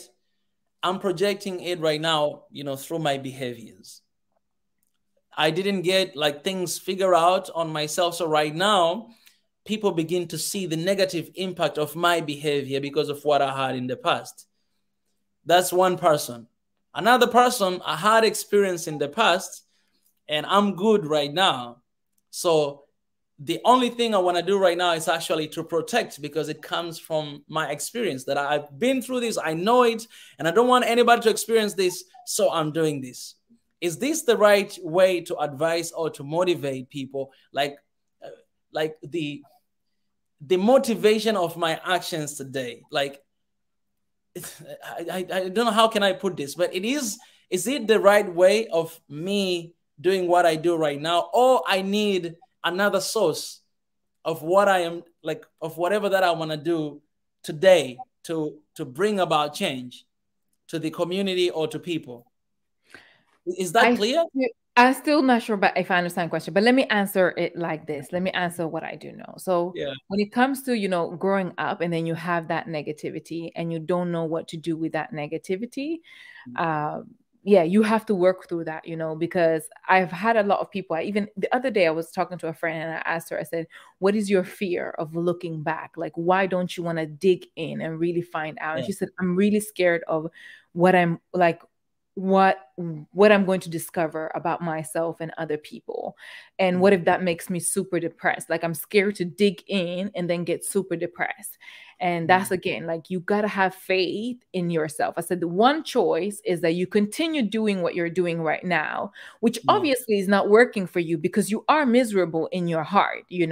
That's the only thing that matters. It doesn't matter what it looks like to other people. It doesn't matter that you're going to a job and you can function outwardly by bare minimum, but you're miserable on the inside. You are miserable on the inside. So either you continue doing that, or you have faith that you can look back. And once you look back and you go through that you can come out of that stronger. If you had the ability to go through that, you have the ability to go through it again and just surpass it and heal those parts of yourself.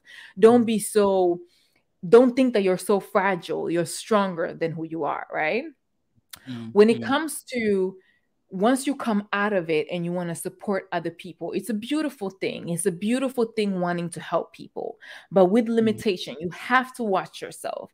Again, what is the intention behind your action?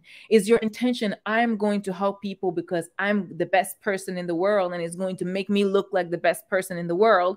Or is it, I'm going to help people because I'm trying to heal my trauma through other people? I'm trying to save other people as a symbol of saving myself.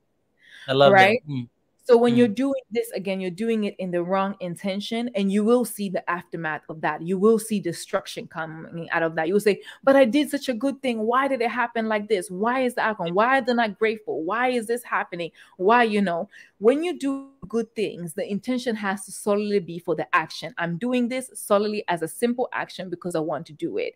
If nothing comes out of it, it's just simply your action. You did it out of the joy of doing it, out of the enjoyment of doing it, right? And so if the person doesn't even give you a thank you, it's like, you know what? It doesn't give, it doesn't take, it doesn't do much. Although a thank you is always appreciated, but it's not really that detrimental. That's when you know you're doing something balanced. When it comes to coaching people, like for me, example, my experience helps me a lot. It helps me with understanding so many different perspectives because I had to understand different perspectives for my own survival growing up. So it does help me. But at the same time, I have to also keep in mind, my reality is not the reality. We live in the same world, but we don't live in the same world. People might have other experiences that are beyond my knowledge, even though I've gone through many, many different things, many different situations. Most of our most fearful situations where I used to say, if you see on TV and say, that happened to me, I'll die. And then it happened. And I'm still here and I'm still alive, right? And so when you survive many of these things, you get a lot of perspective and you get a lot of survival skills, but you have to still be humble to life that this is a big, small world. People can have many, many different experiences that you don't know. And so when I coach my clients, I always tell them, it's not that you look up to me as a coach, that I have the answers for your life. I help you get the answers within yourself. The answers is within you. I have a navigation system within me that works for me. You have a navigation system in you that works for you. My job is to help you hear that navigation system. My job is to help you build that navigation system. And my job is to help you trust that navigation system. My job is not to tell you what to do. Once I start doing that, I'm playing with people's life and I'm off course. And that's not what I want to do. Right? The greatest advice I would ever say to people that I feel like I carry so heavily in my heart is, you got to start living the life that you want. You got to live life for you. You have to live life for you. Stop wasting your time trying to explain your life to other people, explain your choices, defend yourself, do this, do that, look a certain type of way. Worry about how you feel about your life and make sure that you're living on your terms. Because at the end of the day, when life is over, at least by minimum, you want to say, I did it my way. Like, I tried my best my way. I listened to myself. I didn't let people bully me into actions. I didn't let people do whatever they wanted to do with me. I decided what was right for me, even if nobody could understand that at the moment.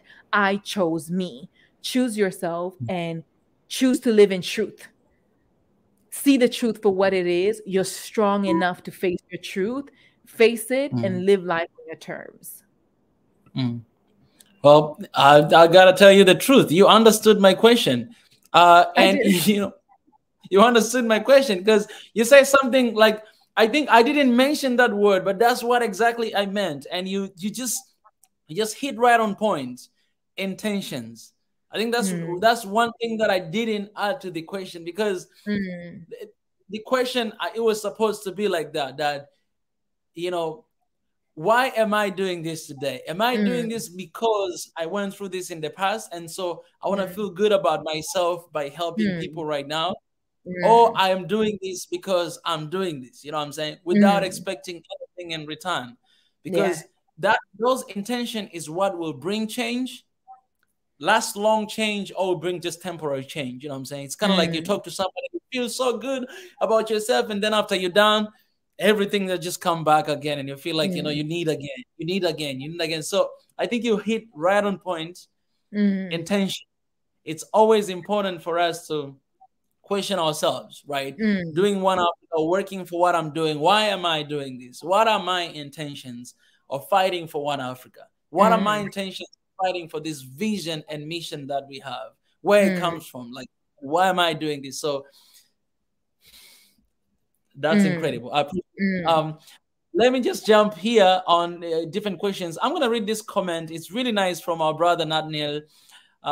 He says, God grant us the serenity to accept the things we cannot change, the courage to change the things we can, and the wisdom to know the difference. That's my way of getting reconciled and accepting myself. It's a good one. Do you have anything to add to that? Somebody here. Just to read again, it said, God grant us the serenity to accept the things we cannot change, the courage to change the things we can, and the wisdom to know the difference.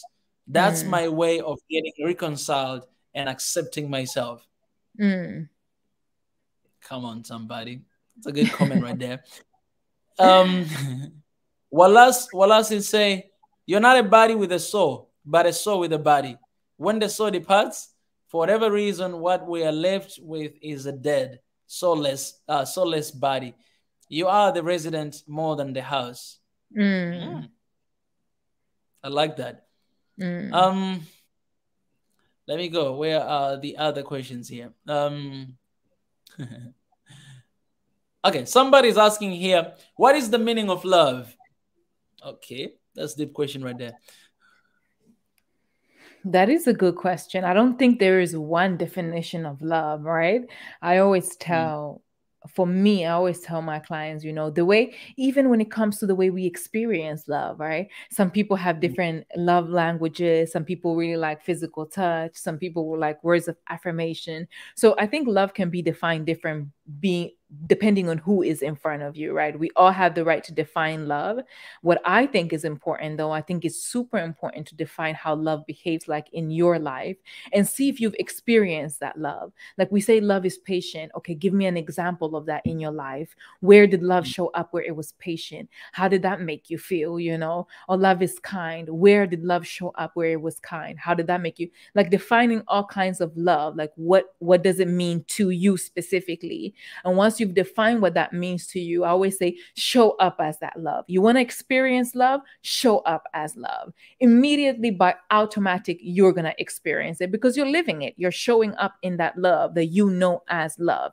Now, the beautiful thing about God and the universe that I've come to realize is that it always radiates back to us, right? It might take a little bit of time. It takes hope and faith, but it always comes back full circle. It's like a, you know, an effect, you know? And so when you start loving yourself, other people start feeling that love. And when you start being love, when you no longer need somebody to love you, no longer need somebody to do something for you to feel love, you're just already loved.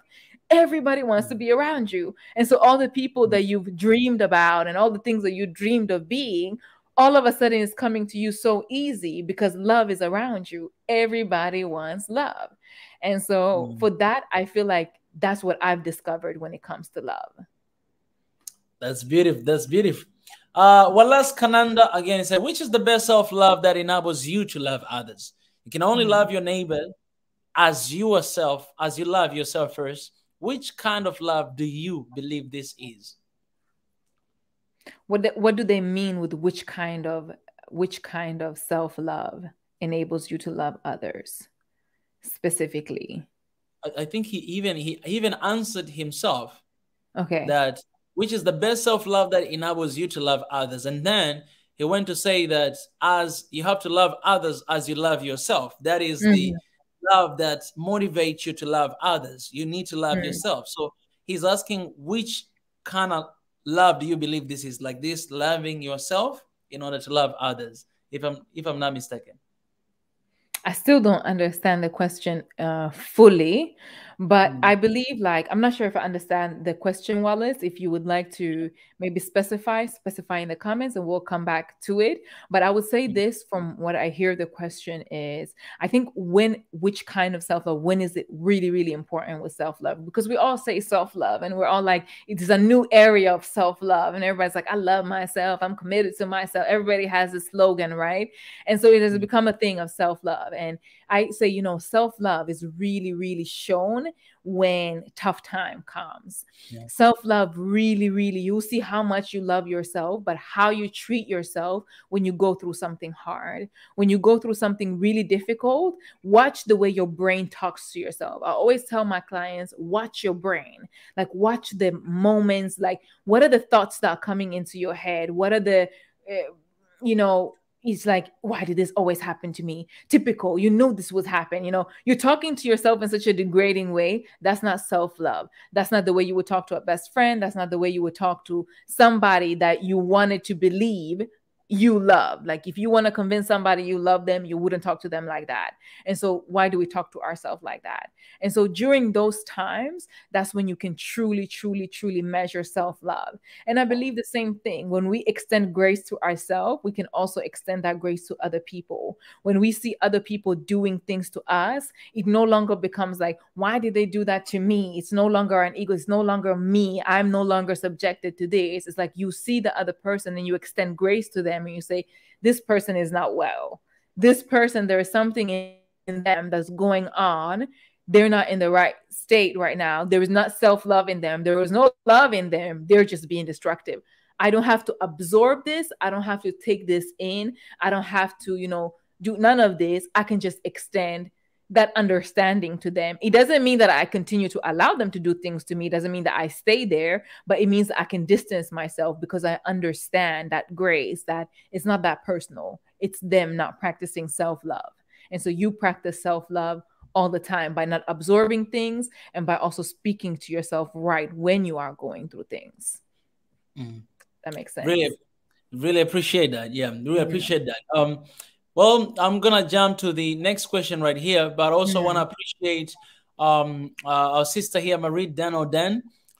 50 minutes ago, 56 minutes ago, she just donated 26 euro. Appreciate you, sister. I know you're watching this, and I appreciate for that, for your generosity. You know, appreciate for that. So for anyone who hasn't done yet and you want to support the move, this is the money for the office. So help us out. The link is in the comment section. It's all the way at the top there. I pinned there, so you can do that. All right, let's move forward. Another question from Melody Solomon. He said, who is your motivator?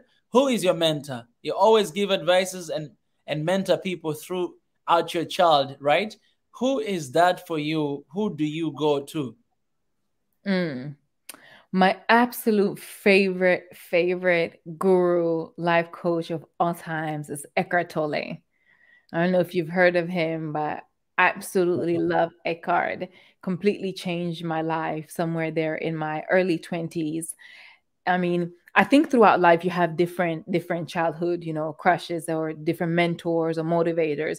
In the beginning for me was like Beyonce, because back in the day we didn't have so much we didn't have internet like we have today where you could just Google people and do all this. So we see who we see. Beyonce was a really big deal back then. And I also love the way she conducted herself. I love the way she was so graceful as a woman. We didn't know as much about celebrities as we know today. It was just like very, very simple. And so I would understand how to carry myself. I would try to carry myself, in a certain type of way because I saw that. And then I felt like another person that really influenced me is Oprah, because Oprah, she put a lot of these life coaches into our faces. She has a Super Soul Sunday. She has, her whole network where she's constantly talking about spirituality, growth. A lot of people that have came up because they came through her platform. And so I feel like she influenced me and a lot of people both directly and indirectly, whether we know it or don't know it. Eckhart is one of those people that I found through her. Today, the life coach that the biggest one that I can always, so far, you always have those life coaches and you're like, one or two things you just don't agree. There's certain things you feel like, yeah, that's my truth as well. But there's certain things that doesn't resonate with you. I feel like Eckhart Tolle, every single time I've seen this man, every single word he has spoken, it just is stillness in my head and it resonates with me. And so I advise everybody to go out there and Google him. I appreciate that. Naniel says, Coach Dati, throw us a couple of books you really enjoyed reading in line to what you do. And so again, Eckhart will be on my top, number one. I love Eckhart Tolle's book, A New Earth. My all-time favorite book, A New Earth. Like it completely changed the way I saw myself, the way I saw other people.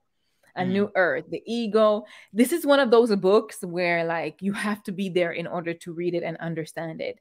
Sometimes you can read it. I've gifted this book to so many people and they're like, I don't get it. And I'm like, you know what? Keep it.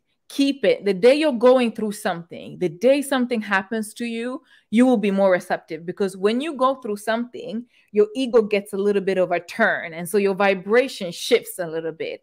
And so you're more receptive to certain things. Read it. It will change your life.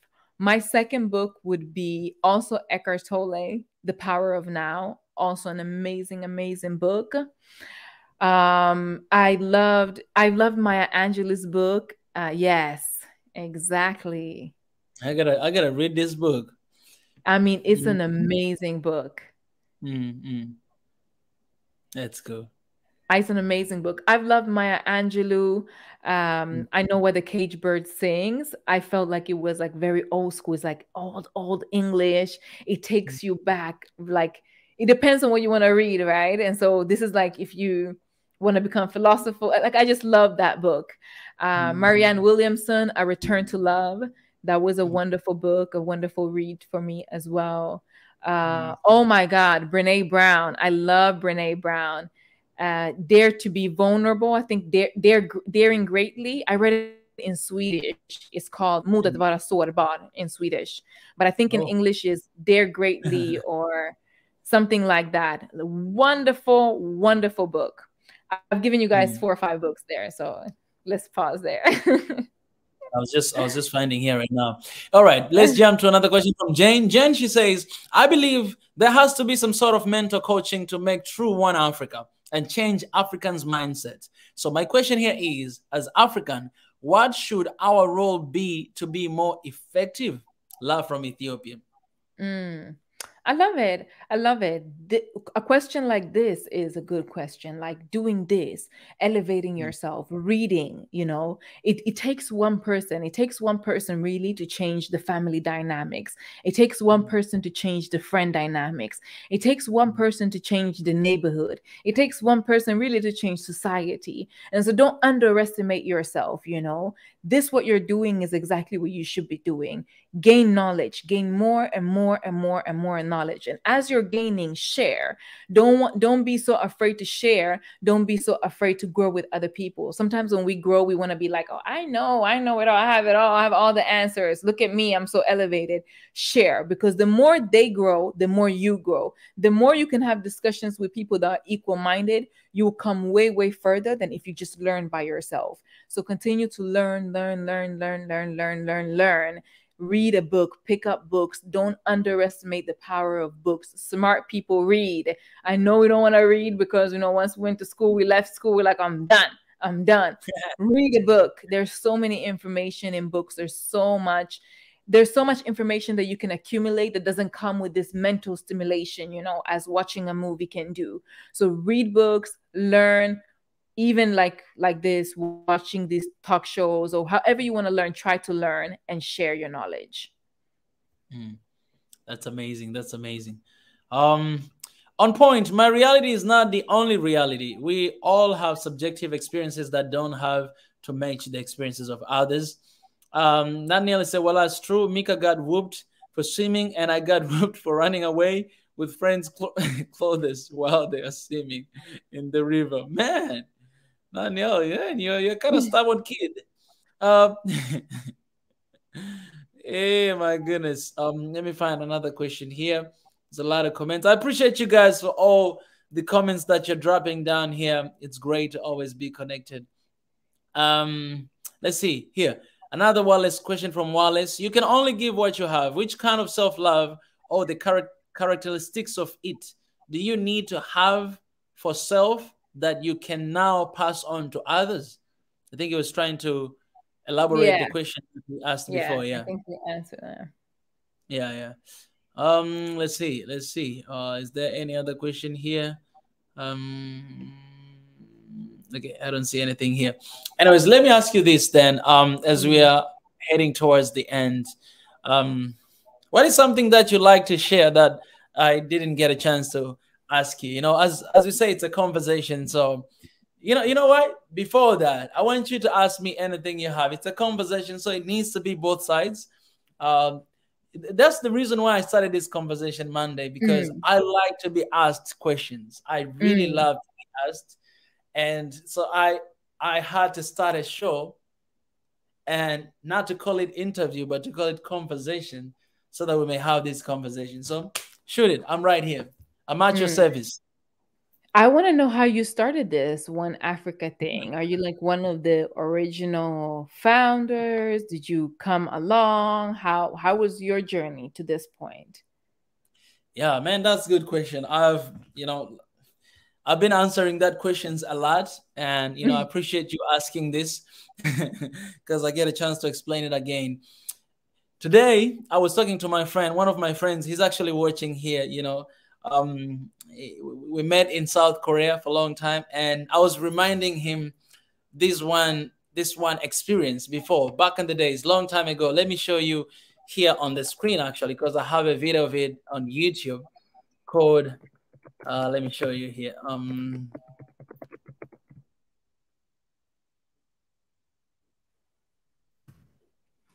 Need to find this video a little quick. So I was reminding my friend what we're doing in the past, what I've done in the past. I didn't even know that, like I had no idea that today I'm gonna be doing this, but right now, looking back on my action and what I did, it proves, it says everything, right? I can't find that video, but hopefully I'll share with you guys very soon. It's on my channel, Mika Chavala, so hopefully I'll get it very soon and I'll share with you. But it was basically like 2013, and that was the time that I went to South Korea, and I went under this one scholarship the government of South Korea gave to like 100 students, all across the world, right, from different continents and different countries. So we're like kind of like the whole world together in one place, 100 students. And so I went to this one school, and we had a couple students there. And when I got there, at that time, I didn't know how to, basically, I didn't know how to speak in English. I could understand everything that people say, but I couldn't speak. And, in Korea, we speak Korean. Not a lot of people speak English, right? So we had to communicate in Korea. All the classes, they were actually conducted in Korean, and I didn't know anything, any word, right? So I go to class, I get out, I get nothing.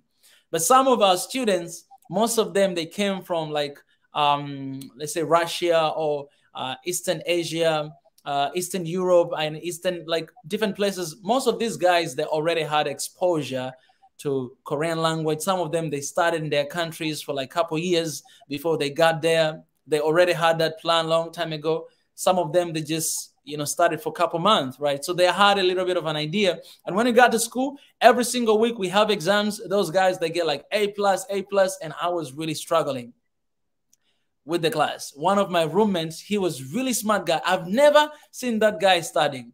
All the time, he was just gaming. All the time, and we're living together in the same room. But when it comes to time of exam, that guy, he gets like A+. He could get like 100. And I was struggling, with with some shoes numbers down there. You know what I'm saying? It was really difficult, and I was frustrated. And I was like, so every time when I go to these people, and I'm like, guys, can you help me? I want to understand. Why do you guys know much and I don't know anything?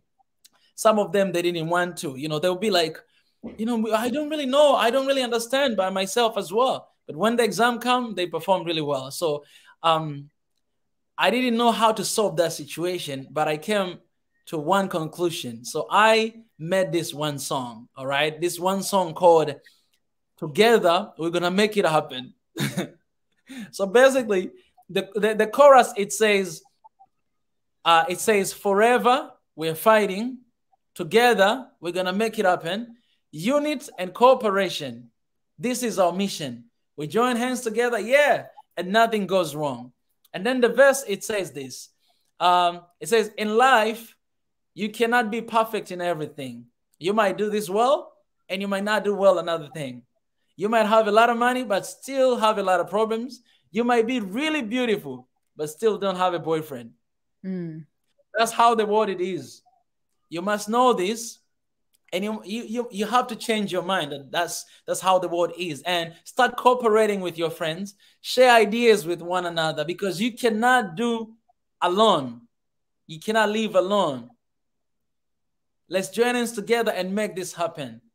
And then I'm saying there's a little bit bridge. You say, don't be alone, don't be alone. It's easy to fail if you're alone. And then we come back to the chorus. Together, we are forever, we are fighting. Together, we're going to make this happen. Union and cooperation. So I wrote that song, and I was like, I need to pass this message to everybody. And so I brought all these students together, and I gave each line to everybody.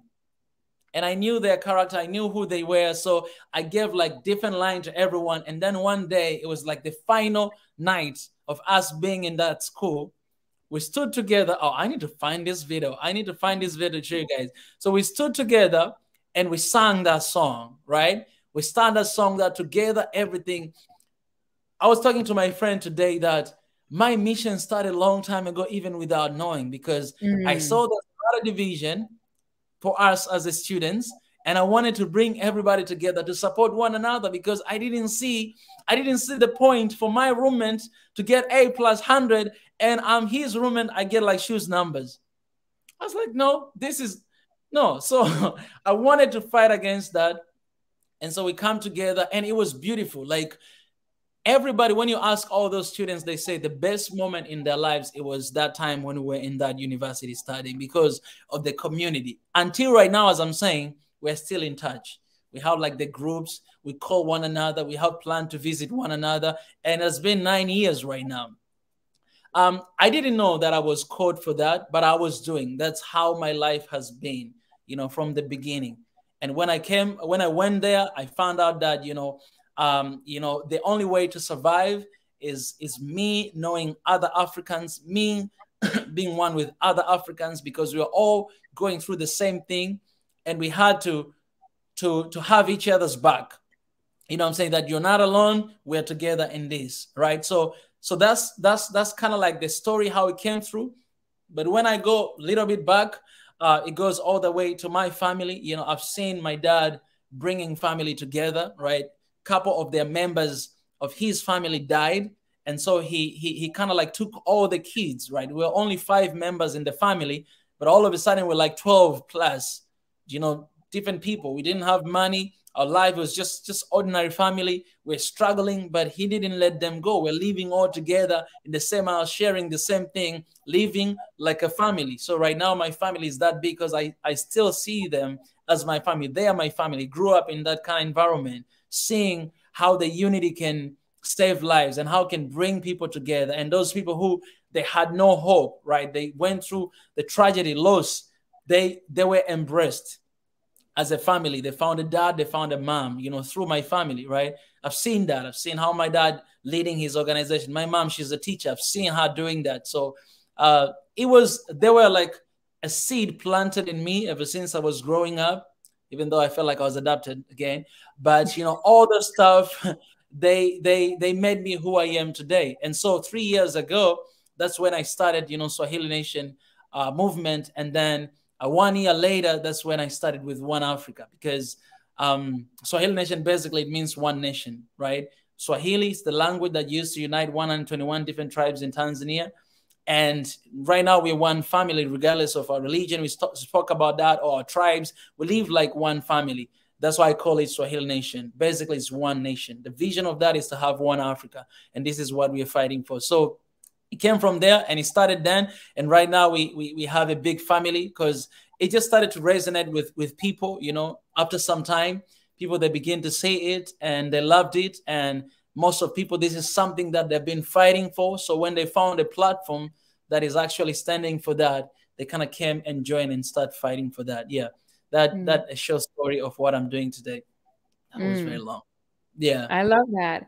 I love what you said about, that your mission started way back, but without you knowing it, because that's how it usually is, right? Like I said, like even with me with the coaching, it's like everybody see it before you, right? It's something that you have, a glitter that you have, something that you do by nature, something that's just in you that you do. You had this thing of gathering people, you had this thing of putting things together, and so it's just something that's in you that follows you, and one way or another, those things are your purpose. And so I believe with everybody, it's like when you're not sure really what is my purpose, you're just working a job, try to see what do I do naturally by like no energy. What's my nature? What characteristics do I have? Am I the comedian of the family? Am I the helper of the family? Am I what do I have? Because that's it. That's your glitter in life.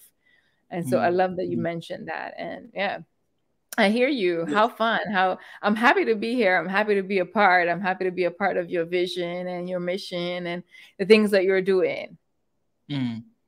I really appreciate. Oh, luckily I found that video. I think I will play, at the end of this session when we are done, I'll play. But this, it was like everybody brought everybody together, the whole world together, and we sang this song, and it was like, the change. This is when everything began, So I really appreciate that. Dati, I really want to appreciate you for this conversation, and I want to say this, this is not going to be the last time for me to disturb you like the way I did. I think we're going to have, I need to ask you this publicly right now. I know we're going to have a conversation after this, but I need to ask you this publicly. It put you a little bit in a tough spot. You are someone that I call, you are like the brain of Africa. You know what I'm saying? Like, Africa, when I look at Africa, I look at as it's like a body, and everybody will play a role in it, right? You know, you have you have eyes, hair. You know, I might be the nose of Africa. You know what I'm saying? You are the brain of Africa, and some people there, they might be, you know, hair of Africa or hands or feet. So we always say that Africa is one big family with 55 different children, 54 countries in Africa, and one diaspora, including you, all over the world, right? It's one big family. And we need you. We need you because what you do, it's very, very important for One Africa. It's very, very important for this. Like, I see you as a, you know, connector. We have a lot of things that we struggle with, and sometimes, you know, we don't really need to bash on one another. We just need a word of encouragement. We just need a word of motivation and inspiration because of all the tragedy that has been happening. We need that. And I'm glad that you're an African, because we need people like you. And because of that, I would love to have this conversation with you, you know, in the future. Whenever that you'll have a little space for us, whenever you have that, I'd love to have this conversation. Not only that, but whenever you feel like you want to say something, you have something, you want to do something, this is your place. This is your YouTube channel. You can come, you can share with me. You'll have that platform and you'll have that conversation, you know, because I want to keep you in. I don't want to let you go. You know what I'm saying? I don't want to do that. So I'm extending my gratitude to you for your humility and for your time and for your energy for these 2 hours. And so it means a lot to me, to Africa, to Swahili Nation, One Africa. So thank you from the bottom of my heart. Thank you so much. Thank you so much, Mika. Thank you so much for your kind words, for having me here, for allowing me to participate in this conversation, for picking my brain. You know, sometimes you don't know what you don't know until somebody picks your brain and then you get it out of you. And so as I'm teaching, I'm also learning. And I'm also putting things in my own perspectives and putting things in my own boxes. I'm happy to be here. I'm happy to, I mean, just the way you guys are doing things is a little bit different. I appreciate that. I see your vision. I respect the vision. I believe in the vision. Keep fighting. You know, you got to see the vision bigger and better than anybody else, because people will support from the sideline, but you got to have this and take this all the way home. And you can, you absolutely can. So believe, so do it. I'm here. I'll be here to support you. And I would love to be here. I'll come here as much as I possibly can. You know, we have a show on SNS as well. And I have, you know, but I am here with you guys. I'm here with One Africa. I want to be here. I respect this platform. I appreciate this platform. And so thank you for having me. I really appreciate it. But there's only one last question. I need to ask you this. Someone that I really respect, you know, Big E, is the family. And he has his show on Saturday called Diaspora Talk. He's in the US right now. He's an African. He loves Africa. And so we have a Diaspora Talk, a place where diaspora meet and have conversation. He says this: how do you align your mind and emotion to make things happen? This will be the last question for today. How do you align your mind and emotion to make things happen? All right. So I'm going to answer this. I want to say Mr. or Mrs. Sampson. I'm not sure. The one that was there before with your comment. Thank you so much. I receive it in Maya Angelou's voice. I receive it. So, okay. How do you align your mind and your emotion to make things happen? I say the best way is two things. One way is to start focusing on the feeling, right? So your mind has a vision, but sometimes your emotion doesn't really go with the vision that you have in your head. So instead of you focusing on, for example, I say, you know, I want to be a businesswoman. I want to have certain businesses aligned, or I want to be this. I focus on the feeling. What does it feel like when I'm a businesswoman? What does it particularly look like? Because once I start making the feeling more attached to me, I can actually start working on it instead of actually only having it as a concept. When you have the feeling, you get a little bit more motivated to align yourself with that feeling, because that feeling becomes more closer and closer and closer, versus waiting for the actions to get the feeling. Get the feeling first, and then you will align your action. So really start imagining whatever it is that you want, whatever it is that you dream about. What will it feel like when I have it? What would that be like in full totality? And then start living as if you are there, right? So in the feeling per se.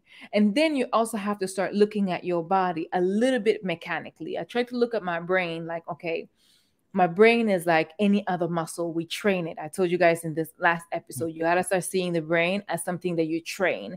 And so when you start seeing this, you start understanding your failures a little bit more better, because the brain is trained to do what we've practiced doing.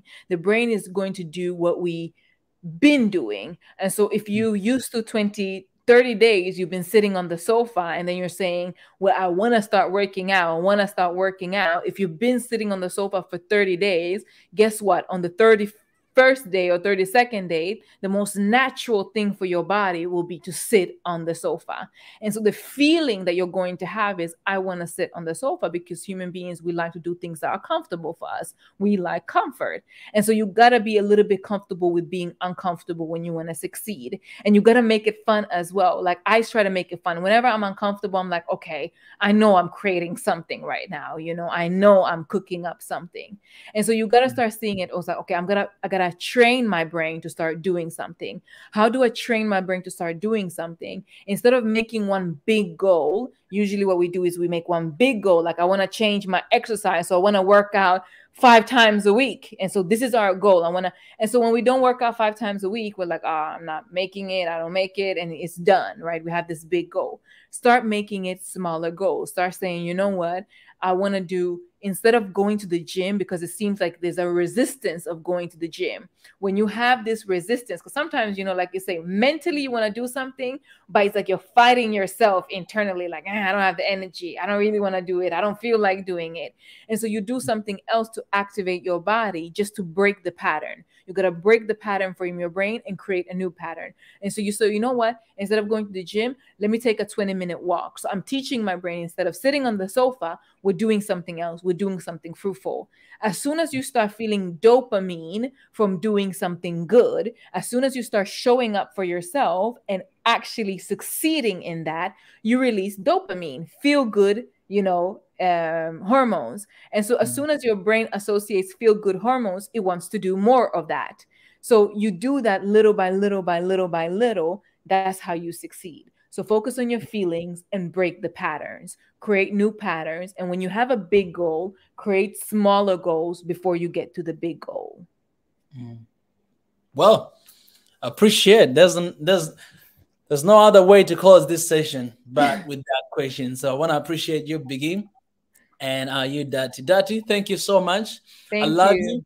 Thank you for all you do. Love you too. I feel the love. Oh, come on. There's love energy right there. You know what I'm saying? I feel that as well. I appreciate you guys for all you're doing, for all the comments, all the questions.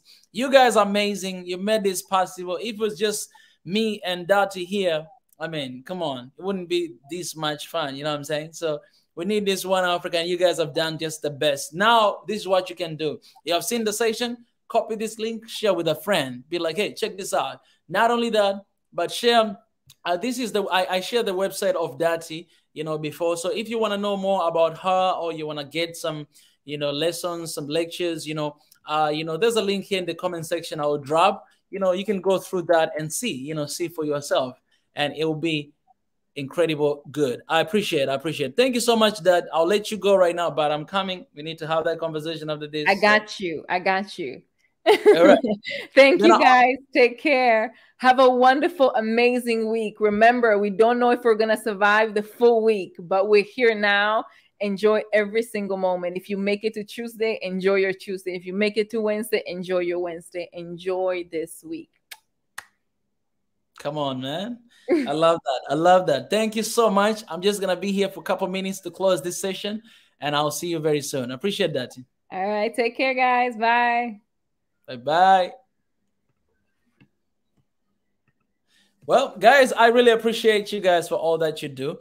And like I said, you know, I'm gonna play this video at the end right now to show you guys the story I was telling you, or I was telling that, you know, about the you know, the beginning of this, the genesis of this, and I didn't even know that it's starting there. So these days, I'm actually gonna go back and to watch all the videos that I was doing back then. You know, I did the same thing in my high school as well. You know, in my graduation, I brought all the students together. I made a song, and all of us we sang in our graduation. I have that video as well on my channel, Mika Chavala. If you go all the way down there, you'll be able to see all these videos. So I'll share this video with you guys as I'm closing, and then I'll be getting out of here. Enjoy this video. I mean, excuse the quality and the quality of voices as well, because not everybody is a singer. So we were really flat, you know, but, you know, it's a good music. It brought us together. So I'm just going to show here for you guys to enjoy that, and I'll be getting out of here. Please remember to support the channel. If you can use Super Chat, Super Sticker, membership, you know, GoFundMe, it's right there in the comment section. Hit that and support us. You know, I wish and hope that we can have those offices, you know, until the end of this year.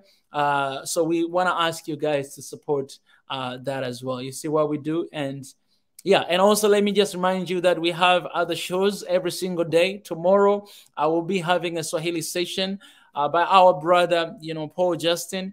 You know, he's going to have an amazing show tomorrow. And let me just show you a little clip here. I think you guys will love it. It's going to be a very good show. So let me just show you a little clip of the show tomorrow, and then I'll come back for this. Hello, business mates. So have you ever visited a restaurant which sells each of the meal the same price? Meaning the whole menu has just one price. For example, if it's $2, everything in the menu is $2. Let's be honest. We all love stuff. We love fashion. We love nice shoes. We love nice styles. But do you have the money for it right now? Is it necessary for you to buy it, right? We should look at how we shop. We should look at the things that we really need before we take out our money to buy those things.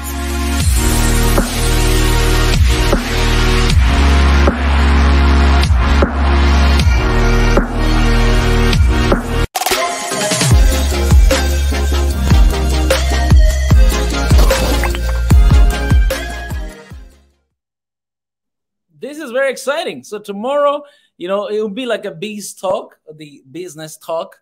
And I know Swahili session, they use Swahili to talk, but you guys feel free to come and join. You know, we'll have some people that can help you guys understand in the comment section. We have people who understands both language, English and Swahili. So if you come and you want to understand what they're talking about, you can always drop in the comment section and you'll know, right? It's busy talk for tomorrow. The live stream is already here on our page. Go and turn on the notification button tomorrow at 9 p.m. That show will be right here. Appreciate the effort and, you know, the move. We really want to have that one Africa, you know, and we're going to do this with everything we got, and we're going to cover every single topic. So, yeah, do enjoy that on Wednesday. You know, we'll be having open mic. Me and GP will be right here to host that show. Well, there'll be something. On Thursday, we have Potential in Africa. You know, Dr. Abenez, I believe this time he'll be there. Friday, weekly recap. Saturday, Diaspora Talks. Sunday, Hidden Hands. Join our shows every single day at 9 p.m. East African time. And it's going to be amazing. Guys, with all being said, I'm going to show you this video and then I'll come back to close. It's 5 minutes long. So I'm just going to let you guys enjoy this. And then I will be back in just a couple minutes to close the session.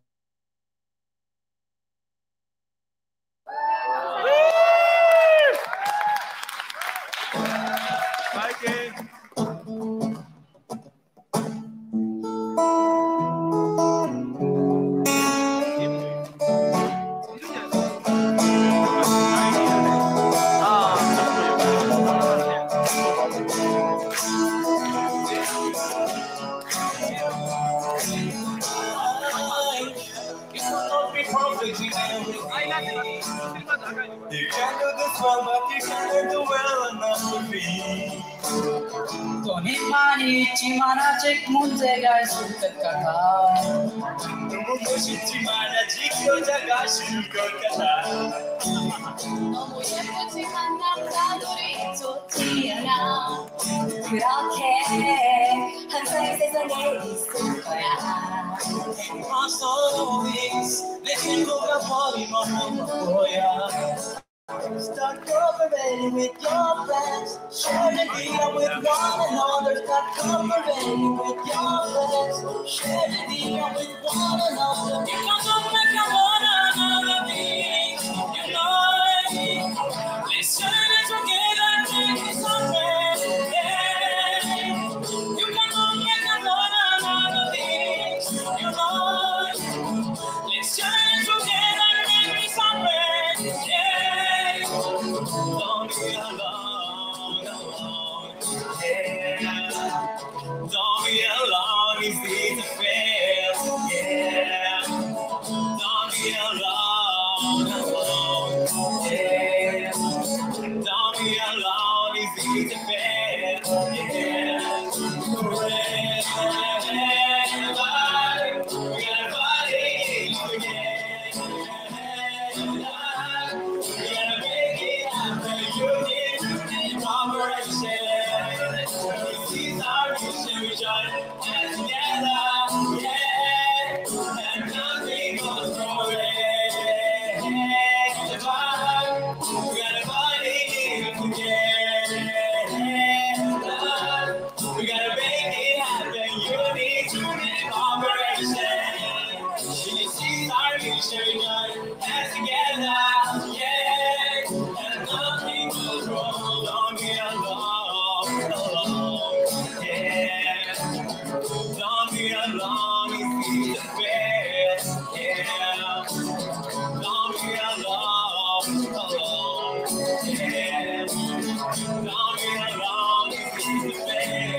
You can all make a lot of things, you know. Let's journey together and make this happen, yeah.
Oh yeah, you're right. You're right, Mr. Nutty. You know, if you guys can point me, I am right here. You know, right here in this corner. You know, it was beautiful, man. Definitely, I got that help I needed. Actually, not just with Korean, but with English as well. you know. After this, you know, I had like 4 different friends that I was learning my English from. So it was, you know, it was incredible. And I had a friend from Australia, Canada, and the US. All together, I brought them together, and I was like, you know, I need to learn your English. And yeah, and here I am today. So it was to remake this video. Exactly, man. I need to remake this video, you know, to do really quality video. And, you know, I'm definitely going to do this because the message, this, it was, like, to be specific, this was, when was this? Yeah, you can see here, 2013, November 29th, 2013. Long time ago. And the message, it was, the chorus, it says, together, forever we are fighting, together we're going to make this happen, unit and cooperation, this is our mission. We join hands together, yeah, and nothing goes wrong. 2013. Wrote the song and we sang it. I brought everybody together, we sang together. We're going to make it happen. Come on, somebody. I will make this song because it's exactly what I'm doing today. Anyways, guys, appreciate you for stopping here. And let me share this video in the link in the comment section. Maybe you might want to see it. You can go through that. So thank you so much, everybody, for joining here today. I appreciate for all the cooperation. Together, we're going to make this happen, all right? Don't be alone. It's easy to fail. You know, one Africa in our generation. I appreciate God. Guys, God, I thank you for today. Thank you for this amazing conversation. Clearly, people have been blessed. People have learned a lot of stuff. I personally, I've learned a lot. So I thank you for Dati. I thank you for this platform. I thank you for everybody who came here today. As we're moving towards that vision of a united and one Africa, reimagining Africa again, you know, help us, you know, with all the ideas, all the wisdom, all the initiative, all the everything, God, to put together for our people. The goal and the vision is to bring our people together, regardless of whatever. And so help us. I pray all these things in Jesus' name. Amen. All right, guys. I love you. I'm going to leave you with this ReImagining Africa campaign. That video is already released on our channel, so you can go ahead and watch it and support it. So I'm just going to put it here for you guys to see that. And yeah, just enjoy. You know, that's what you can do. So I really appreciate, and I'll leave the link here for you guys to do whatever you want to do. I love you. I'll see you guys later.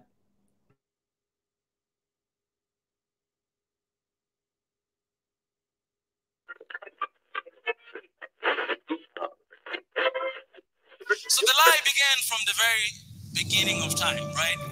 And I can ask you one question right now. What does history tell us here about Africa? Who discovered Africa?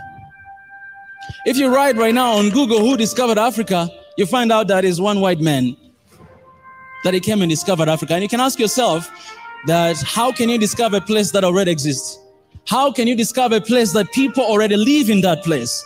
It is impossible, but that's what the history tells us.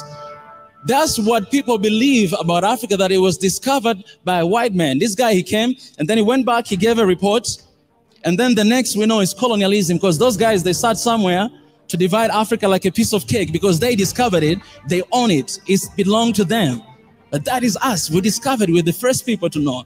And today you have a lot of people around the world that they think that Africa was discovered by them.